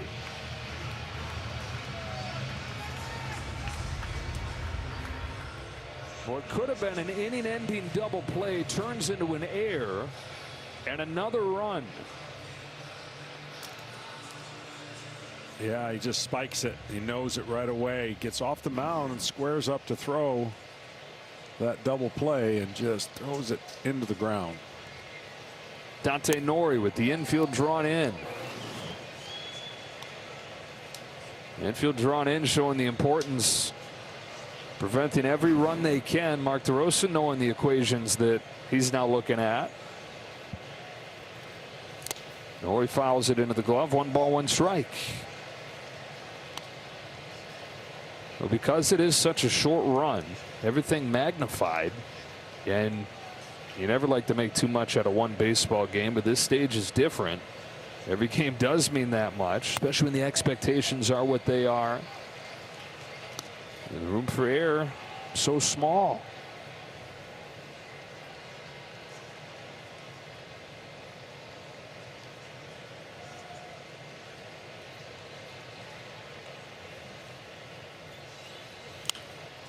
Fly to right field. Should be deep enough to get the job done. Judge makes the catch. We saw his arm last night. Here he'll go to third with it. And it's 7-0 and a sacrifice fly from Nori. This bottom of the lineup for Italy continues to produce.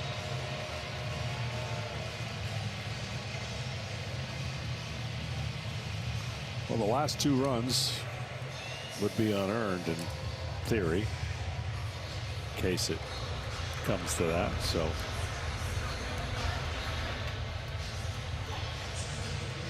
yeah, games like these happen all the time during a baseball season, but in what is a week-long season, you can't afford to have a game where you look listless like this. It could all end as a result of this. the crazy thing is 3-1 usually gets you in. It still might. It still might, but it's the one formula where 3 teams would have to be 3-1, which I don't know if that's. No other bracket has had that, so this would be the only bracket that would fall into that category if it falls that way. Back to the top here, Marcy. Yeah, the count evens 1-1. And still time for Mark DeRosa's offense to come to life. But these are the kinds of things we shouldn't be saying. Nobody thought that we'd be talking about. Nobody thought that you need to talk about a tiebreaker or a big comeback against Team Italy. This lineup full of all-stars and MVPs, shut out over 5 innings. And a pitching staff that was supposed to be the difference. It was over the first few games. But the rookie Nolan McLean tonight got a touch for those 2 home runs in the 2nd inning. Yarbrough hit hard in the 4th with a home run from Caglione. Here comes the runner from third, and he dives under the tag. Antonacci makes it 8-0.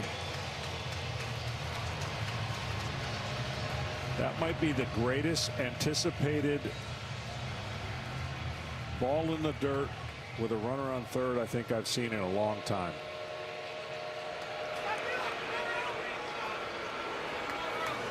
Any hesitation, he's got no chance. He gets that lead and goes right away.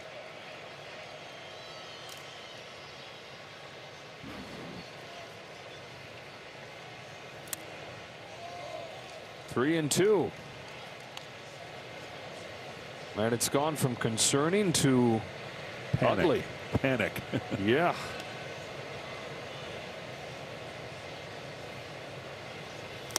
And you got a young Italian team playing like they got nothing to lose.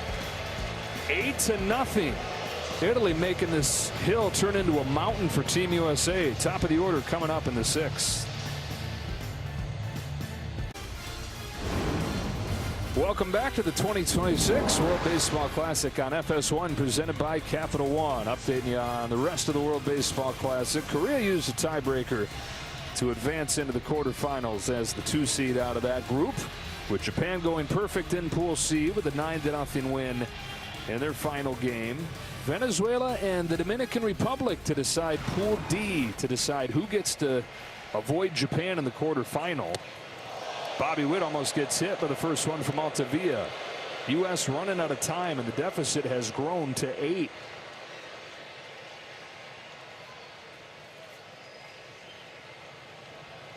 U.S. has allowed 11 runs in the 2 games against the teams that would be involved in the tiebreaker. Mexico has given up just 5 against the U.S. yesterday. And Italy, while it's only played 1 of the 2 teams, nothing.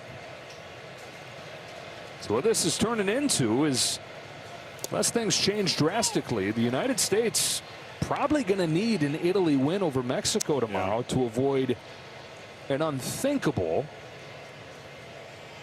early finish to this World Baseball Classic. 2-1 to Witt. It's fouled off. This offense full of firepower. Can they prove it here over the final innings and come up with a massive comeback?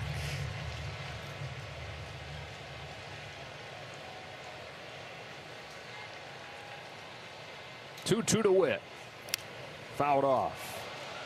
It's always the question, the chicken or the egg. Is there a lack of offense because you're flat, or do you look flat because you have a lack of offense? Yeah, it's definitely the one thing about baseball that I've always said, you know, emotion is about results. And just when you don't get the results, you look flat because you don't get the results. You know, if you break your bat over your knee because you strike out, that's emotion, but you don't get the results. So it still comes down to you got to be able to string some hits together and get something going. Witt trying to start it for him here in the 6th. He's worked the count full against Altavia. Gunnar Henderson, Aaron Judge to follow Witt. 8th pitch of this at bat to open the 6th inning. Witt's got one of the 2 hits in this game for the U.S. He swings through it, was fooled on that tight slider. 1 gone.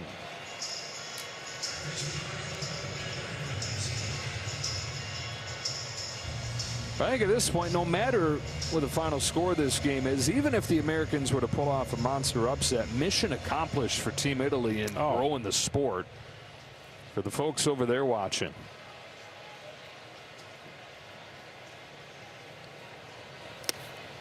Gunnar Henderson looks at a strike. This is Teal's injury, and D'Orazio, as expected, stays in to do the catching. That's significant as you look ahead to tomorrow's critical game against Mexico.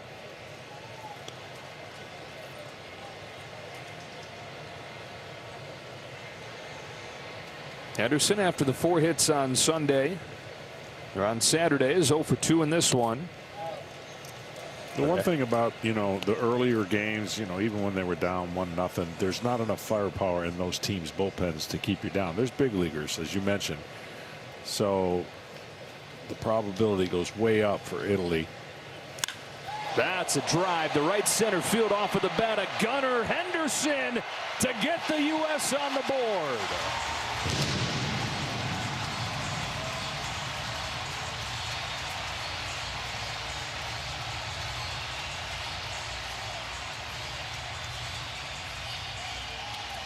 Well, it's a start. First run for the Americans since that 5-run third yesterday.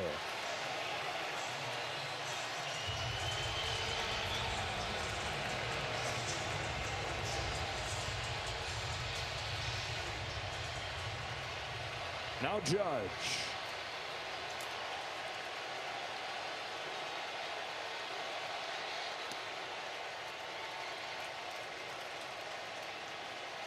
5th hit of the tournament in 2 games for Gunnar Henderson. And the crowd will take any excuse to make some noise on a night where they've had very few of them.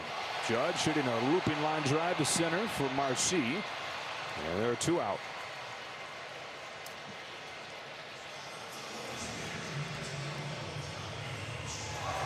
This young man for Baltimore has so much power like this. And you mentioned he had a down year last year. He will not have a down year this year.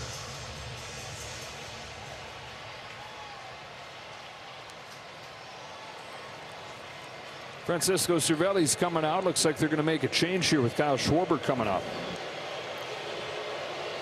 United States on the board and a home run from Gunnar Henderson. Still a long way to climb though. Down 8-1.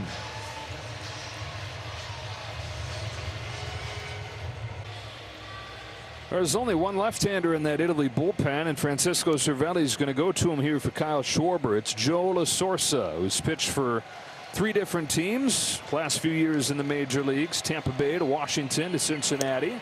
And his first one to Kyle Schwarber misses. 1 ball, no strikes. Schwarber 0 for 2.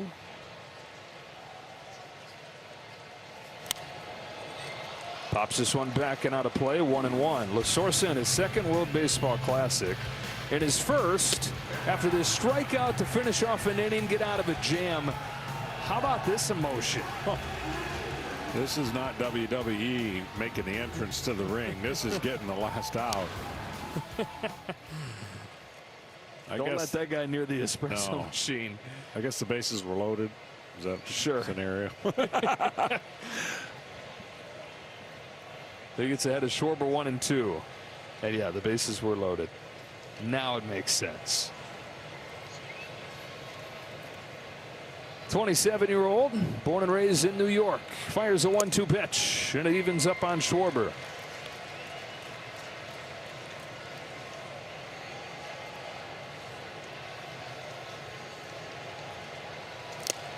Fouled into the glove, strike 3, and you wouldn't even recognize him. La Sorsa, stoic, marches off of the mound.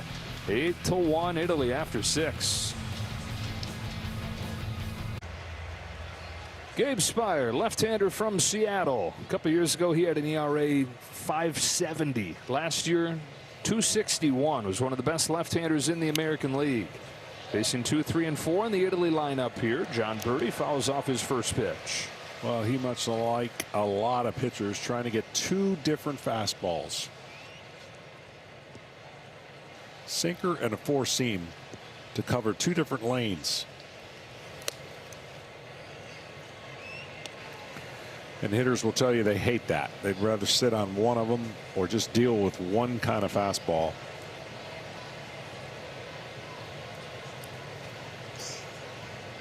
1-1 comes home to Birdie, gets a swing and a miss. You got guys designing breaking pitches in the lab, making them spin out as much as they can. But then, like you said, there's the guys with the cutter and the sinker off of that. Some guys will even have 3 fastballs. You got the 4-seam taken off. Down to third, scooped up by Henderson. Birdie can fly, but Henderson gets him. 1 away in the 7th. MLB Plus new for 2026. You can stream MLB Network 24/7 in the U.S. and select out-of-market games every week. Plus live radio broadcasts of every game. Game Day 3D, big inning, and minor league action. Go to MLB.com/MLB Plus to subscribe today.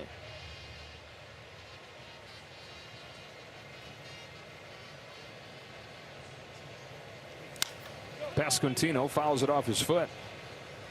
Well, if I had told you that Team Italy, top 5 in the order, would combine for 0 hits, yet they would lead 8-1, I would say there's very little chance of that. Everything coming from 6 through 9.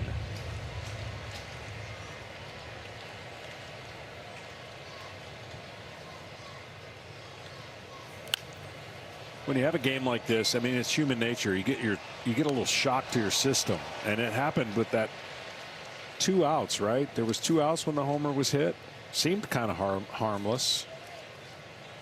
Yeah, back in the 2nd, Teal. And then the hit by pitch seemed kind of harmless. And then the homer, and all of a sudden it was like, uh-oh. They've made every base runner count, has Italy. 8 runs on 4 hits. They've also scored runs with guys that got on 2 walks, a hit batter, and an error. So the power, and then taking advantage of every little mistake that Team USA has made. Every little opening they've cracked through. And I can assure you that Team USA did not take this game lightly. The problem is they just didn't execute. You got to give the credit to Team Italy with Lorenzen on the mound, changing speeds and really keeping the offense off balance.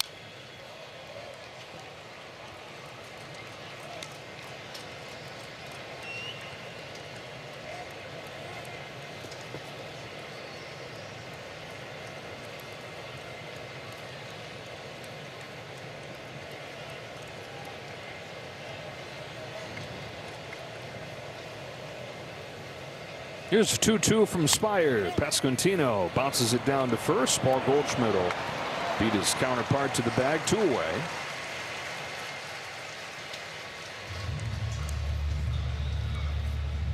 Well, what's going to be crazy is more than likely, just based on the way the games have gone in this series, that double play ball could be the difference on USA not going just to play like that. Just if it stayed at 5 runs, the likelihood, then Mexico would have to basically give up 2 runs or less. That was last inning. Throw to second. Could have been a inning double play. Instead, it goes into center field. 2 more runs coming to score.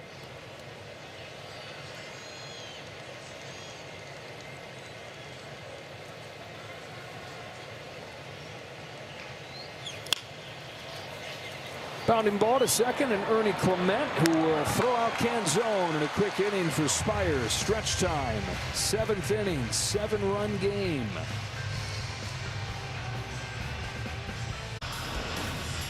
Game summary is sponsored by Capital One. 8-1 Italy. Not a misprint. 8 runs on 4 hits for Team Italy. 3 of those 4 hits home runs. And Michael Lorenzen, 4 2/3, no runs allowed. Altavia out of the bullpen has kept it right there. U.S. getting on the board with a home run from Gunnar Henderson. That is all they've gotten. Joe Lasorsa stays on to pitch with Will Smith to lead things off, followed by Roman Anthony and Paul Goldschmidt. 9 outs with which to work for Team USA, down 7 runs. Smith has one of the 3 hits. It was a double back in the 4th.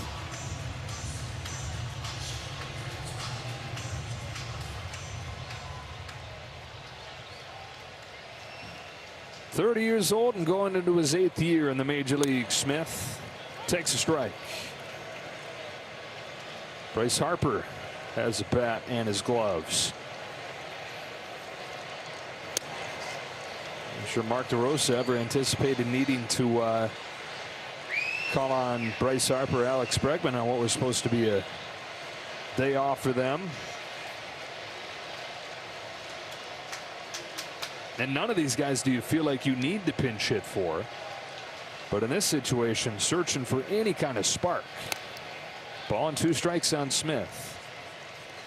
And more than a spark, you need a big fire. Yeah. Well, they need to get a leadoff hitter on. When's the last time they got a leadoff hitter on?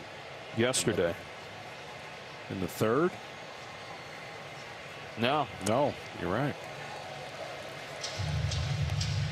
Yeah, the constant traffic that we saw the first few games, even when they weren't breaking through the big inning, that's been lacking today. Low stress for Team Italy a lot of the way.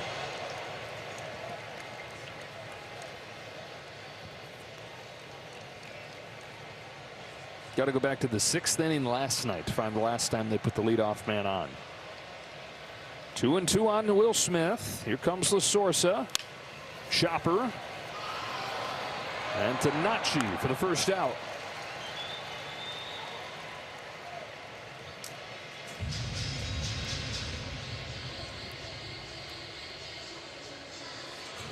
And now Roman Anthony. Team Italy's doing this without the guy that they had their sights set on. They were hoping that Anthony was going to be on Team Italy. both his sides of the family roots in Italy. So Italian. His grandpa, his dad, and his brother are all named Anthony. Anthony. Tony Anthony. The one that got away for Team Italy. Haven't needed him tonight. Really wanted him, and it sounds like he considered it, but then had the oblique injury that finished off last year, so was just planning on focusing on getting back from that. It was a late addition to the roster. Sends an opposite field drive to left center field. Marcy to the wall, and a leap from Nori. It was Marcy that wound up catching it. Everybody taking turns stepping into the spotlight for Italy. This time it's the center fielder Marcy to take away extra bases from Anthony.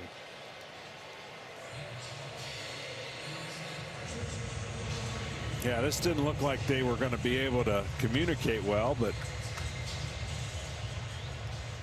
one missed it and the other one was right behind him. It's amazing. Strike on Paul Goldschmidt. It is just starting to feel like Italy's night. That's an understatement. Starting to feel, really has felt that way from the start.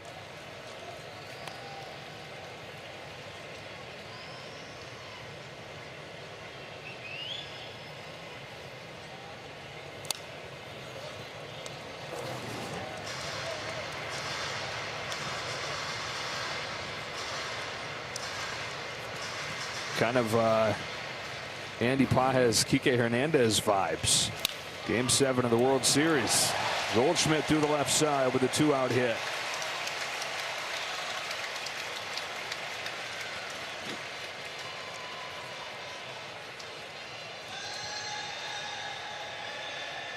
And the guy that hit that ball, the aforementioned Pages Hernandez play, comes up to hit here in Ernie Clement. Maybe against a different pitcher, though. Francisco Cervelli will end the night for La Sorsa.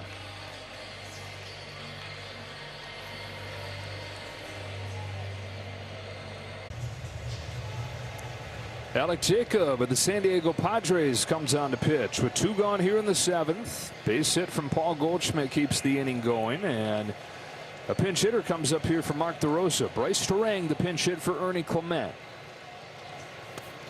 It's ball 1 from Jacob. Terang's been one of the stars for Team USA. Hard to find a guy who could exceed expectations just because so many of these guys carry such big resumes. Terang, one of the more relative unknowns in this group, that has opened a lot of eyes. Head 2-0. Hits his ball to right center field. Caglione on the run. It's over his head and ricochets off the wall. Goldschmidt stops at third. A double from Terang. And the United States at second and third with 2 out.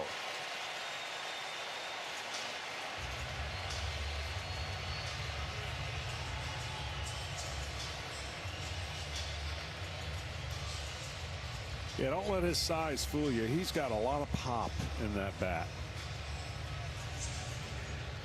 Mark DeRosa said he knew he was good, so I wanted him on the team, but that's the thing that has surprised him the most, how much pop that bat has. Looking for a big swing here from Pete Crow Armstrong to cash in on this 2-out rally. Second and third, Goldschmidt and Terang.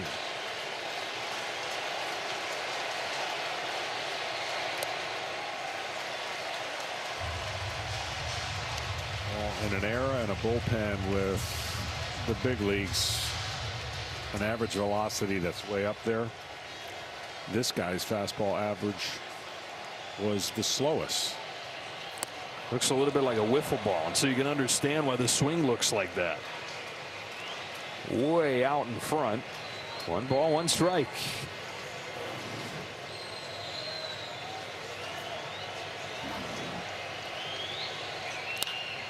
That's foul.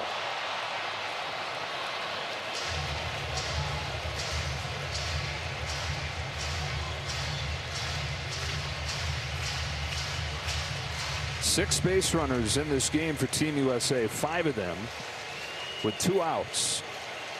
yet to have a hit to cash in on one of them. The 1-2 fouled off. Top of the order after PCA. Well, what he does is he's slow, and then that 85, after seeing all those slow pitches, looks like 95.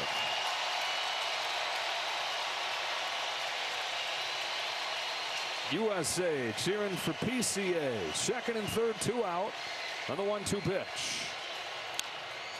Fly to right field. Caglianone's going back at the wall. Goodbye. Not finished yet. Pico Armstrong, 3-run shot.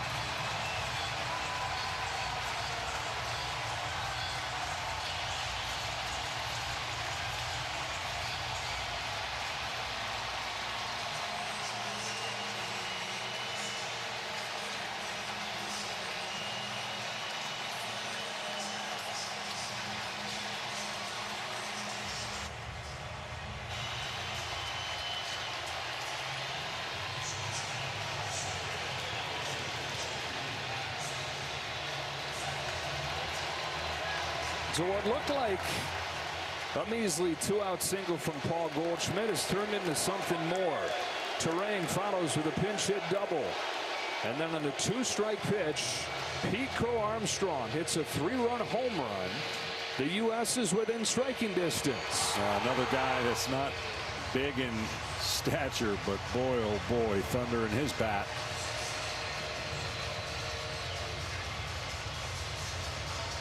Stays back and just launches.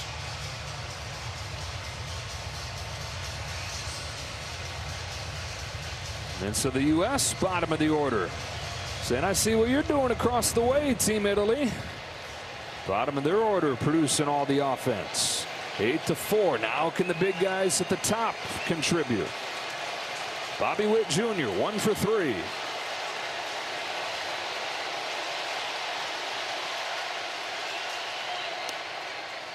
Strike one.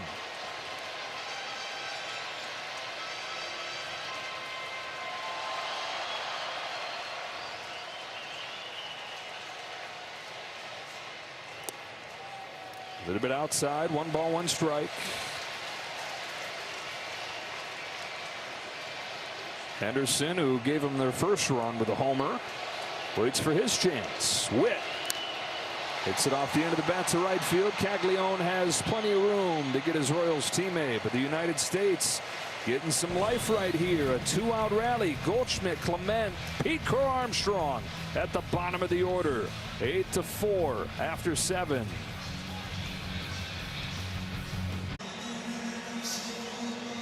David Bednar out of the Team USA bullpen, trying to keep it right here. U.S. gets 3 runs in the bottom of the 7th. Back in the game, inspiring some hope for the late innings. And now Bednar went from the Pirates to the Yankees last year, is on to pitch. Bryce Turang, after pinch hitting for Ernie Clement, stays in, plays second. Big pinch hit double for him as part of the 2-out burst. 5, 6, and 7 for Team Italy. It's DeZenzo, who's 0 for 3. Ball 1 from Bednar. Bednar, the only pitcher that returns from the 2023 World Baseball Classic team. Pitched well for Team USA, had a 2 ERA in 4 games in that tournament. Helped stabilize the Yankees bullpen after the deal last year. Well, every run that the USA team can get, obviously, in this game and make it not only come back, but make it closer, just helps for the formula for tomorrow. 1-2. Again, if they were to lose this game, simplest route forward would be for Italy to beat Mexico. Now, Mexico beating Italy would mean a 3-way tie. 3-way tiebreaker would come into play.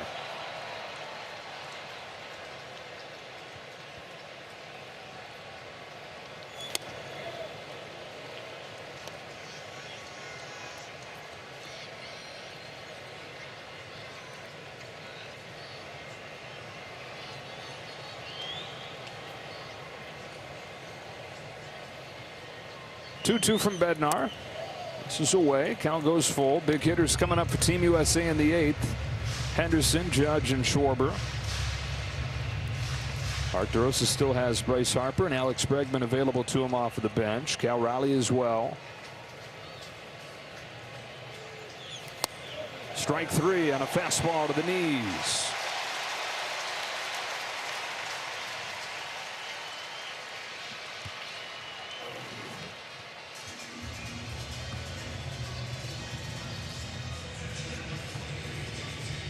Maybe caught a little guessing, and then the ball low. He says it's going to go down below the zone and stays right there. So does Enzo, the first out of the inning. And Durazio, who replaced Kyle Teel at catcher, comes up to hit.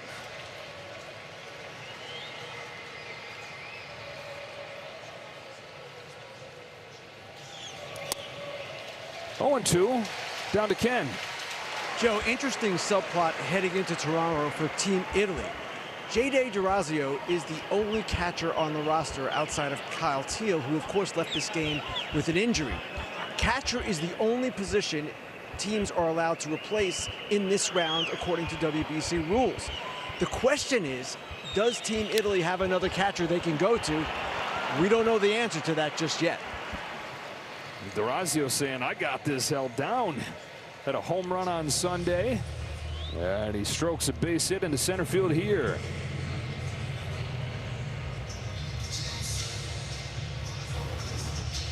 Really impressed by the at-bats by Team Italy. Not really locking in with what the games they did before leading into this, because we were doing other games. There's a bullet into right field and a base hit for Caglione. What a game he's having. Italy's got him cornered with one away. Caglione has reached all 4 times: a homer, a single, a walk, a hit by pitch. He's scored all 3 times that he's reached prior to this one. Well, right on cue. I mean, again, the strikeout came on a 3-2 pitch. They get a base hit and another base hit, and threatening again. Threatening to take that momentum that Team USA might have gathered in the bottom of the 7th right back. And again, it's this part of the order, 6 through 8. Antonacci is at the plate here, very much a part of that. The 2-run home run back in the 2nd. Corners are in. Antonacci swings and misses.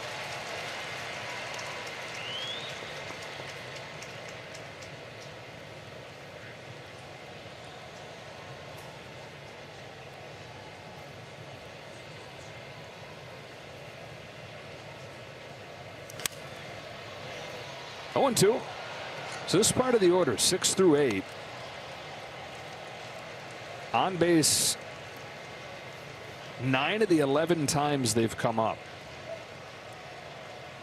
All 8 runs have come from these 3 spots in the order. He needs to strike out badly right here for Team USA. We got a chunk of the home plate umpire Roberto Ortiz.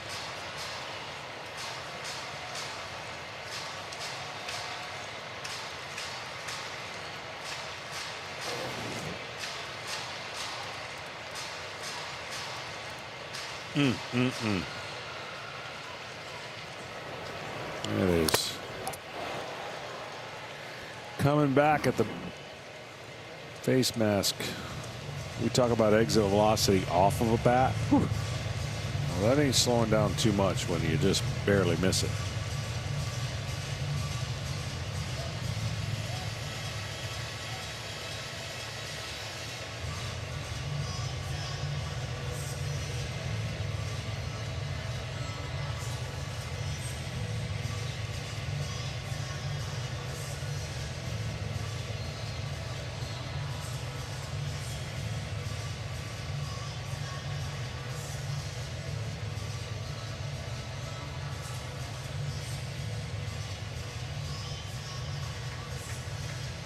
Still good to see Ortiz all right to stay in.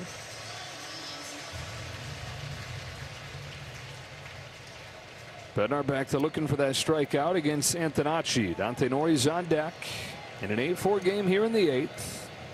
3-0 Team USA, 2-0 Team Italy. See if he can get a back foot breaking ball. Fouled off the fastball.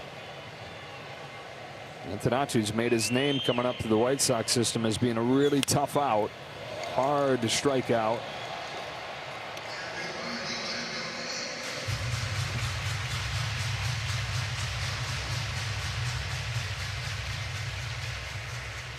As many walks as strikeouts across 2 years in the White Sox organization. He's fouled off a few. Waits on another 0-2 from Bednar. It's in the dirt. Skooks away from Will Smith. And they're actually going to say that it hit him. It hit Antonacci. And so back to third goes D'Orazio. And the bases are loaded. Well, I said back foot to get the strikeout. I didn't mean hit the back foot. Literally. But that was the idea, to get a swing over the top. And in this case, luckily he hit it because the ball got by him. And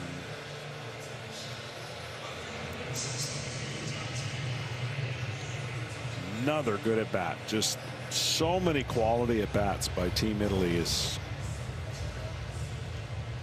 you see the replay there. It was the top of the foot. You had him down 0-2. He fouled off 3 in a row and then gets hit. So they're loaded for the 9-hitter Nori. Here's another one in the dirt. Will Smith finds it, and the runners stay put. Nori's 0-2, does have a sacrifice fly. And Nori is the guy that everybody was talking about. If I heard the name Dante Nori one more time today, I swear. Yeah, everybody fired up about this Phillies minor leaguer who was 3 for 3 with a pair of home runs on Saturday. Chance to break it right back open. Nori bounces it softly up along first. 1 ball and 1 strike. Nori was a first-round pick of the Phillies a couple years ago. Figures to be in AAA to begin this season. With the way he's performed here, wouldn't be surprising to see him on the big league roster sometime this year. He's got him loaded. 1 away in the 8th. 1-1 from Bednar. Just misses. Ball 2.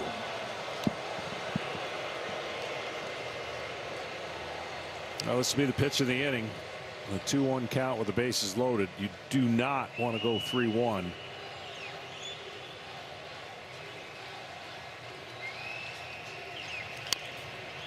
2-2.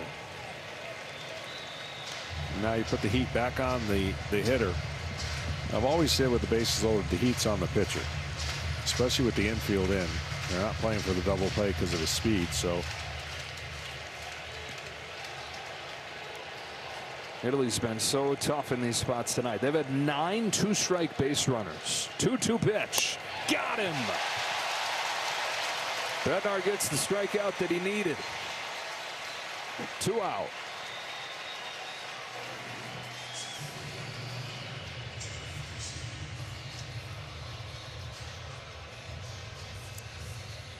split finger, didn't have a ton of movement, but just enough.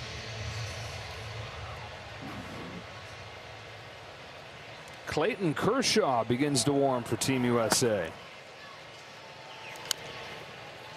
Jacob Marcy hits it foul. That was Kershaw on the roster. Supposed to be a desperation situation where you've run out of pitchers, and perhaps it's gotten there for Mark DeRosa. The retired Clayton Kershaw. Here's an 0-1 to Marcy. Boy, oh boy. Go from just missing in the previous at bat to truly getting squeezed right there.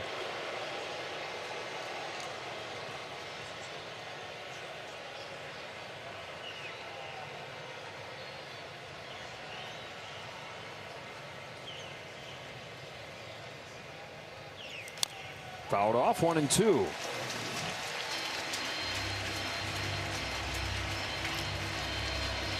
That one would have been an ABS situation, automatic challenge.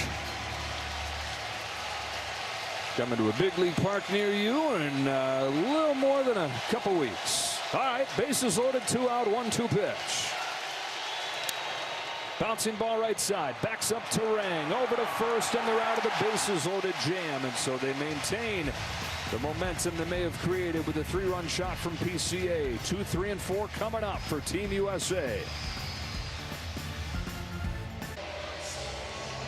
Make your mark, become a legend in MLB The Show 26, available March 16 on PlayStation 5, Xbox Series XS, and Nintendo Switch. Rated E for everyone. 8-4 ball game. Matt Festa's on to pitch. Festa close to a decade in the big leagues. Last year with the Guardians. And facing the teeth of this Team USA lineup, which finally showed some life last inning with a 2-out rally and a home run from Pete Crow Armstrong. Fastball, curveball, cutter, sinker. First one to Gunnar Henderson. Went deep back in the 6th. Aaron Judge, Kyle Schwarber to follow. USA trailed this game 8-0. If they could somehow come back and win it, they would guarantee an advancement into what a few hours ago still felt like a formality. And now Mason Miller replaces Kershaw on that bullpen mound. Henderson stays alive. Well, the USA, I mean, they're a great lineup, but they're going to have to show the discipline and the fight that Team Italy has at the plate and battle and find a way, even with 2 strikes, put the ball in play. You never know what happens. Strike 3. Henderson tips it into the glove. 1 gone in the 8th. Up comes Judge. Walk in the first inning. He's 0 for 2 since.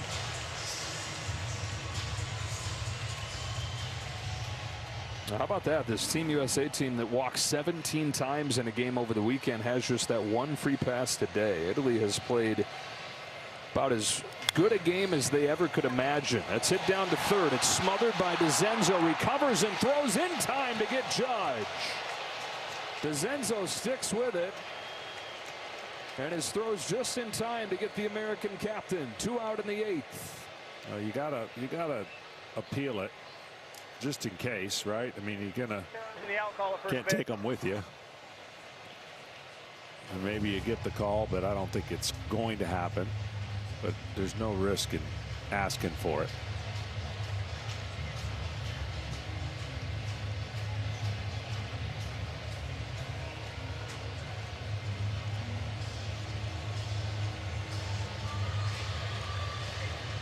Yeah.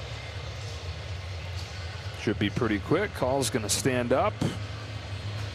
And this will be 2 quick outs for Festa here in the 8th.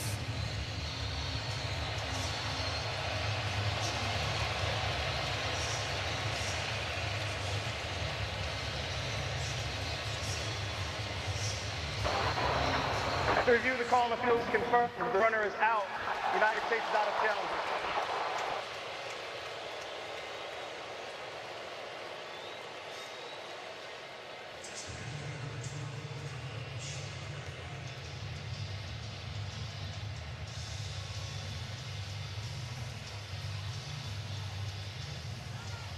Down 4, down to their last 4 outs.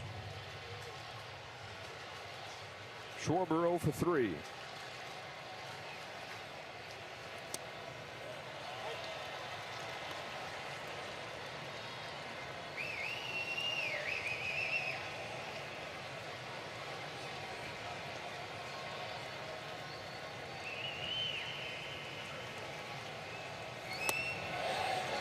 Check swing, he laid off.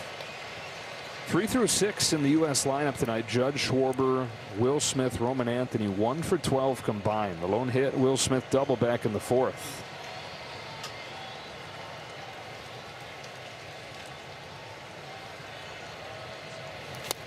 Stars shine for him in the win against Mexico yesterday. The homers from Judge and Anthony. Not enough thus far today.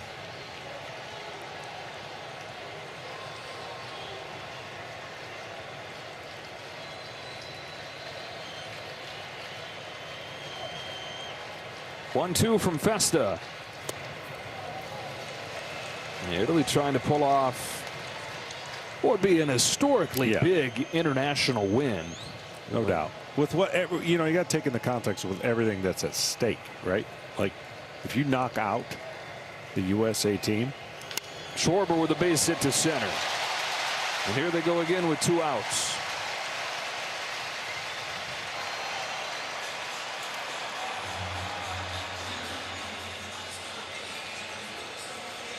Bryce Harper has the bat in the on-deck circle. That's in Roman Anthony's spot. I beg your pardon, that would be in Goldschmidt's spot. Anthony's still ready to hit on deck. Will Smith try to give the Team USA what he's given to the Dodgers so many times? A big swing. Fouls off. That's his first pitch.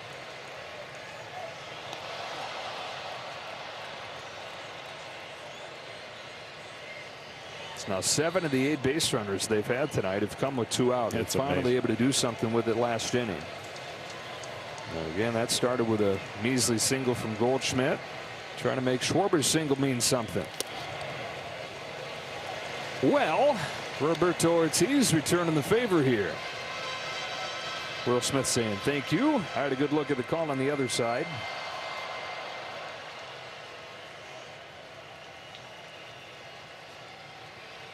On 1-1, Smith hooks it down the line, foul, strike 2.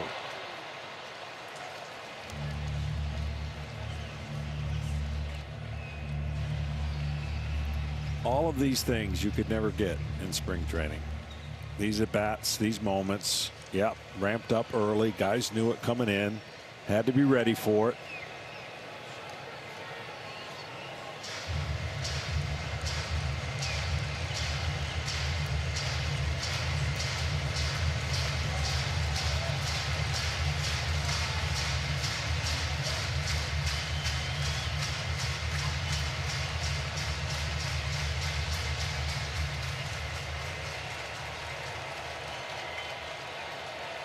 Ball and 2 strikes on Smith. Festa fires. Smith pokes a base hit the other way. Back-to-back 2-out hits for Kyle Schwarber and Will Smith. And now Roman Anthony strides up to the plate. That was the best piece of hitting all night for Team USA with 2 strikes.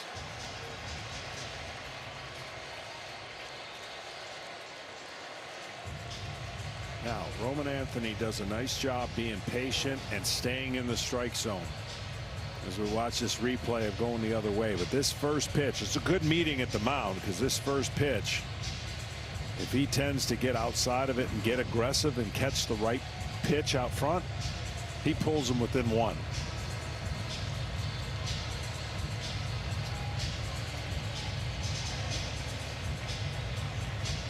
But his job more than anything right now is to get Harper to the plate, and that would mean the tying run. So here we go. Could a guy named Roman provide the biggest swing against Italy? 1 ball, no strikes.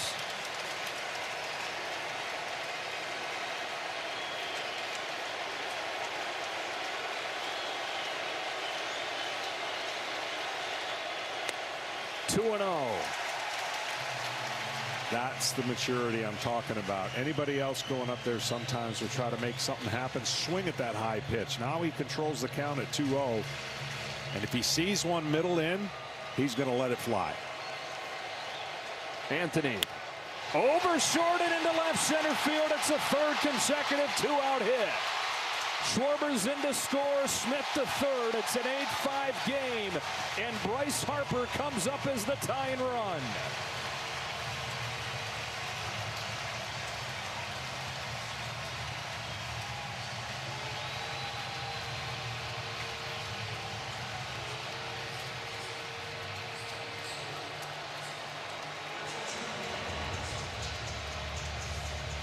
Matt Festa got the first 2 outs of this inning on 5 pitches. Base hit, base hit, base hit, pitching change. Harper coming to the plate as the tying run. Francisco Cervelli goes to Ron Marinaccio. Debuted for the New York Yankees. Few seasons back and forth between AAA and the big leagues with the Yanks. Went to the Padres last year, and he's on, John, to face Bryce Harper. I can tell you right now, Bryce Harper is swinging. If he sees anything close to that middle of that plate, he's swinging. Now, Bryce Harper doesn't pinch hit very often, but a big moment right here. In his first WBC, Harper takes a ball.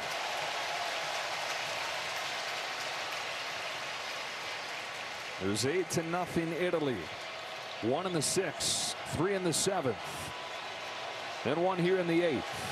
First and third, 2 out, 1-0 pitch. Just missed. Wow, wow, wow.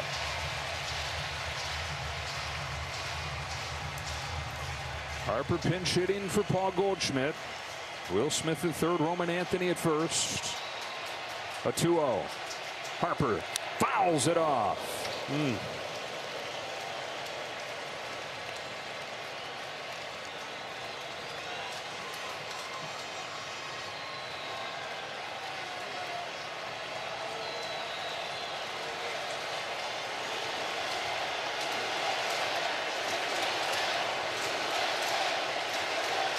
On a 2-1 pitch, Harper takes it right there, and it's 2-2.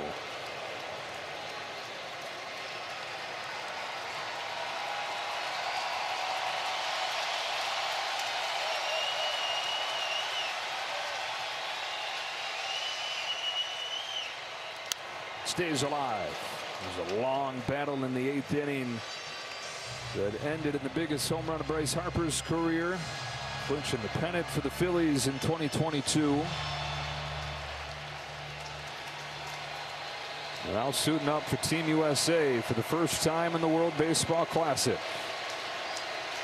Harper pinch hitting and running the count full. Well, that's big because now Anthony gets to get a running start, not the most fleet of foot.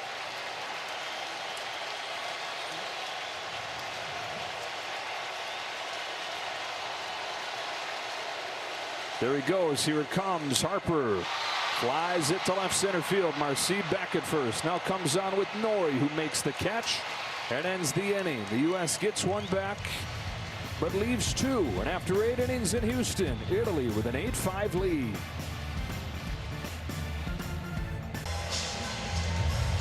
So Bryce Harper unable to come through there as the pinch hitter. He will remain in the game and play first base after pinch hitting for Paul Goldschmidt. The flame-throwing Mason Miller comes on for Team USA. Top of the 9th inning. John Birdie, the first man up, grounds it foul. 2, 3, and 4 for Team Italy. Yeah, this guy, he sits at about 101. Just sits there, just hangs there. Got a nasty slider to go with it. And there it is. The league hit 108 against that pitch. You're thinking, oh my gosh, I got to catch up to 101. And then that.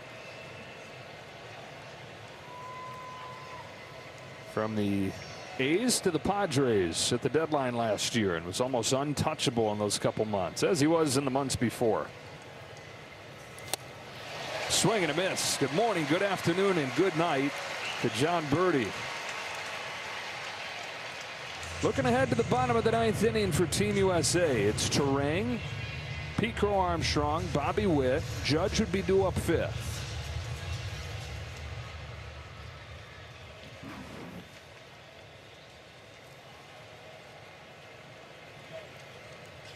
Pasquantino.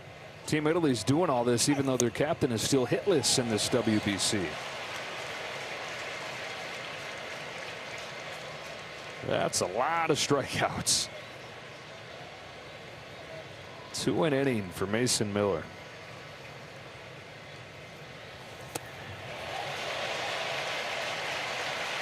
Oh, and 2.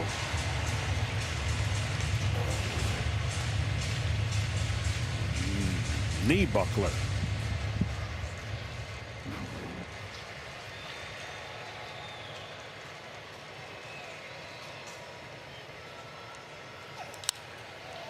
Off the end of the bat, easy one in left field, Roman Anthony.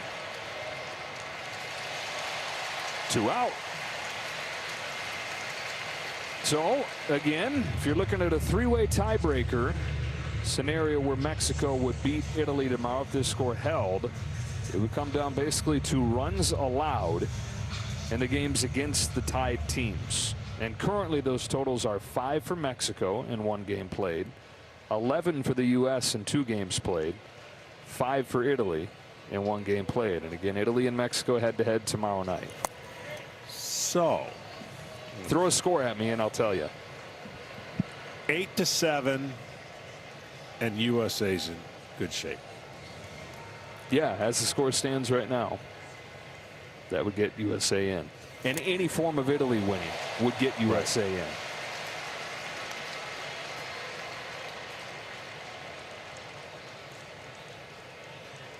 Now 8-5. Yeah. As the score stands, Mexico. Doesn't work. USA would not get in. 1-1 pitch to Canzone, fouled off 1-2. How about a 9th inning rally to make it all? You can put your calculators away. I know there's a few people down there in that dugout would like to see that. Highest batting average, not a place they want to go at this point either.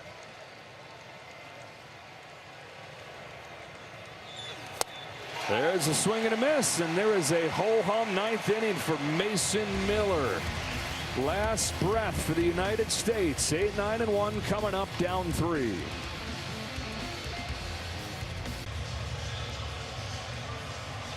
Last chance for Mark DeRosa's bunch trying to complete this comeback from down 8-0. They got 1 in the 6th, 3 in the 7th, 1 in the 8th. 3-0 and in pole position, and Pool B coming in heavily favored over Team Italy. But from the start, Italy delivering the big blows in this game. 3 runs in the 2nd, 2 runs in the 4th, 3 more in the 6th. Some self-inflicted wounds in that inning for Team USA. Yeah, now trying to do it. 8-9-1 coming up. Bryce Terang leads off as Ron Marinaccio stays into pitch. Well, they will pick a great time to get the leadoff hitter on. They have not done that in a long time. The 9th inning, they better find a way. Terang at a pinch hit double. It's part of the 2-out rally in the 7th.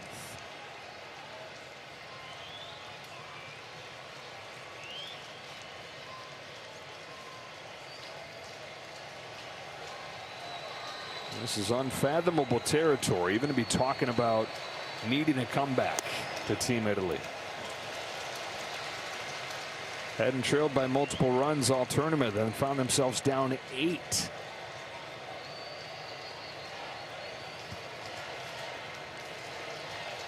Terang leading off the 9th.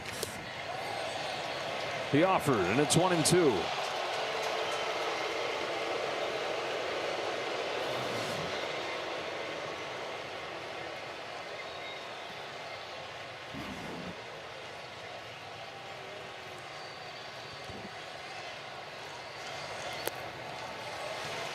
Two and 2.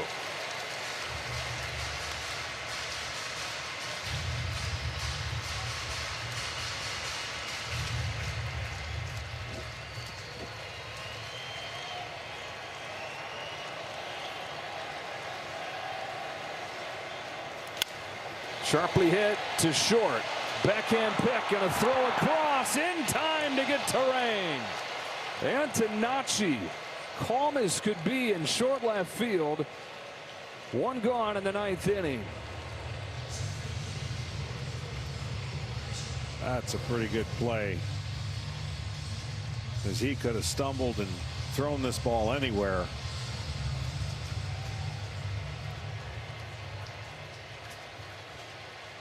Bang, bang. Pete Crow Armstrong, biggest swing in this contest for Team USA, a 3-run home run in the 7th inning. And still yet to make any kind of noise before 2 outs. 8 hits with 2 outs in this game, 1 for 18 before 2 out. Ball and a strike.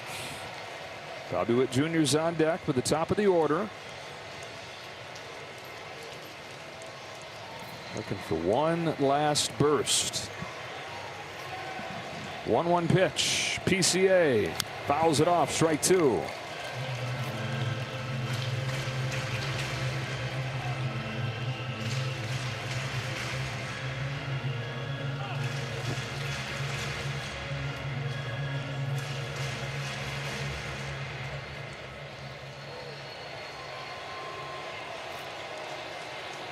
These are pitchers that preyed on Crow Armstrong's aggressiveness.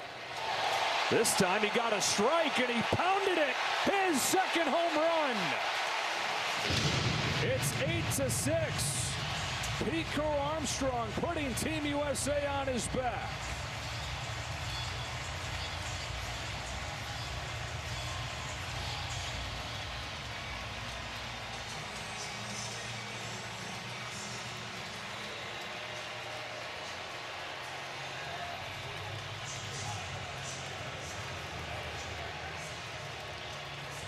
That's impressive.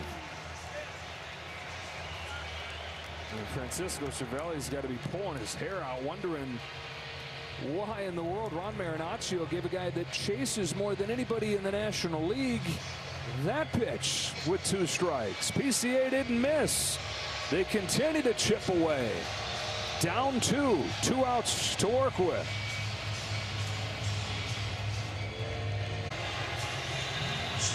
Well, the offense has woken up. Will it be enough, though? 8-6. They still trail with 1 gone in the bottom of the 9th inning. Greg Weissert of the Boston Red Sox, coming off a career year, is on to face the top of the order. Bobby Witt Jr. climbs in.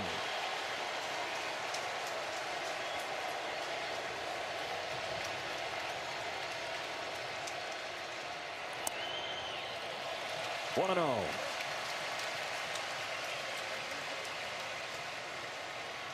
4+ innings from Michael Lorenzen tonight. Then a parade of major league relievers out of Italy's bullpen. Weissert's 1-0. Witt pops it up down the line to right. Caglione charges on, won't get there. Merely a strike. 1-1. 6 different pitches, but the one that gives hitters the most fits is the fastball up.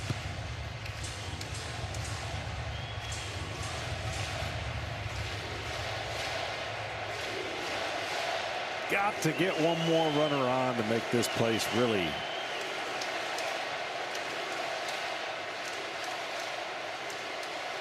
Up the middle, and there it is. John Smoltz. A base hit from Bobby Witt. And they've got the tying run coming up in the form of Gunnar Henderson. Well, that also means, barring the double play, Aaron Judge will be up this inning as well. Not that Aaron Judge that we saw, the one that's on deck. Looming large behind Henderson, who's got a home run tonight. First pitch from Weissert. Henderson swings through it. Both shortstops in the lineup tonight for Mark DeRosa. Bobby Witt and Gunnar Henderson, who promised to force Mark DeRosa's hand. Said, I'm going to make it undeniable that you've got to play me. On an 0-1 pitch. Lunges after it, and he's down 0-2. 2 really good pitches after giving up that base hit. Now putting him again in the 2-strike hole.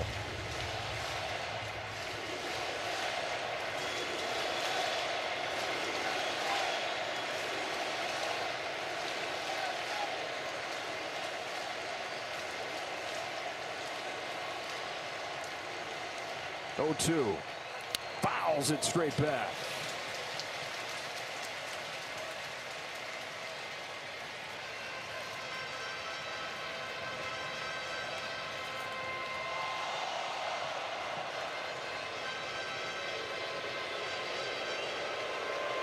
Visit from Durazio. One catcher took over in this game for Kyle Teal when he left with the injury. The captain Pasquantino up there as well. Aaron Judge waiting for his chance.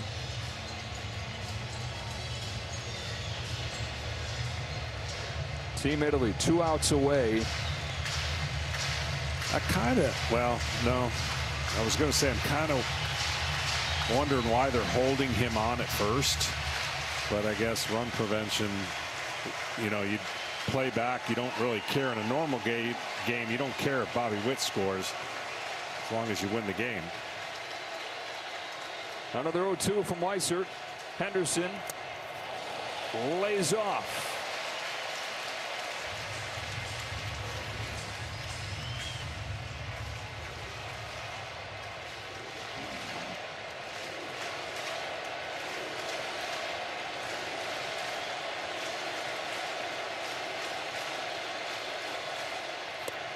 Got him. Weissert strikes out Henderson. 2 gone in the 9th, and it's up to the captain. It's up to Aaron Judge.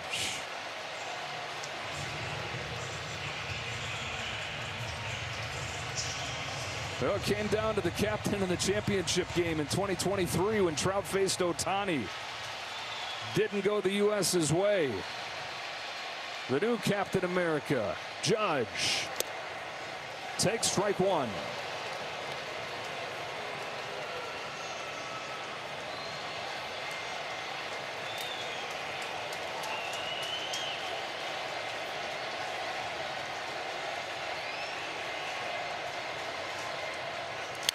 Fouls it off. Weissert ahead of Judge 0-2.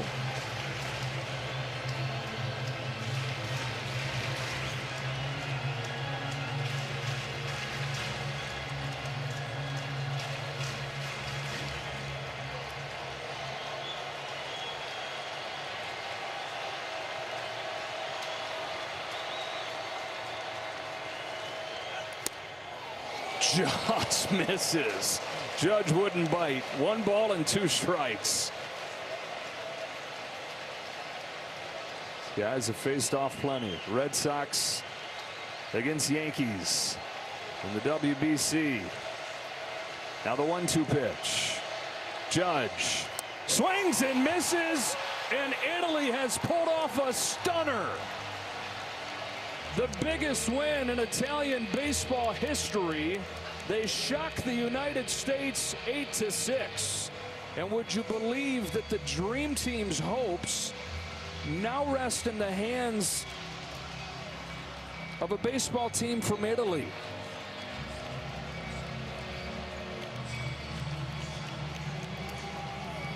Well, the team put in a furious rally, but came up short, and you see that right there. That is something not a lot of people thought could happen. And so the Americans go from losing to Italy to cheering for Italy tomorrow. That's the clearest path forward, be to have Italy beat Mexico, win the group, drop Mexico to 2-2. The U.S. would back their way in at 3-1. If Mexico were to win, that brings in the 3-way tiebreaker. And the run scenarios are this. It basically becomes a scoreboard, a 3-way scoreboard, runs allowed. Mexico's given up 5. USA's given up 11. Italy's given up 6. 2 teams have given up the fewest. At the end of that game tomorrow, if Mexico were to win, will advance. Well, there was excitement in the 9th that I didn't think was going to happen when it was 8-1. Francisco Cervelli says, I told you it could happen, and it did. And a mini miracle here, miracle on grass. It really is. I mean, it's not an understatement to say that Italy, coming out of this region, possibly not losing, would be unpredictable. Like, you wouldn't even think that that was possible, and they have that opportunity now. Guy that started this game for him, Michael Lorenzen, pitched into the 5th inning. He stands by with Kenny. Michael, 4 2/3 scoreless innings to start this game. You told me you wanted this challenge. What made you so successful tonight? You got to just attack the zone. Obviously, they're really good hitters. They're not going to stretch the zone a ton, so you got to trust your stuff. Be in the zone. mix and match, have a good plan, and yeah, we were just able to be efficient, kind of get early outs, some ground ball outs, and just keep it rolling. 3 home runs by you guys tonight, 3 shots of espresso, 3 times wearing the Armani jacket. Michael, there's a lot of youthful exuberance on this team. What has it been like for you, a veteran, to be a part? Those at-bats are incredible. The offense, you know, kind of energized me as a pitcher, giving me a little breathing room early. And we're just, you know, I'm talking to Nola about watching these at-bats, at-bat after at-bat. It's like we're 2 strikes to working, getting on base. And, I mean, these guys are elite that are coming in, and it's just impressive. Like you said, it's a young roster, and the at-bats that they're putting together are incredible. Finally, you've got some family here tonight. Your wife, your mom, others as well.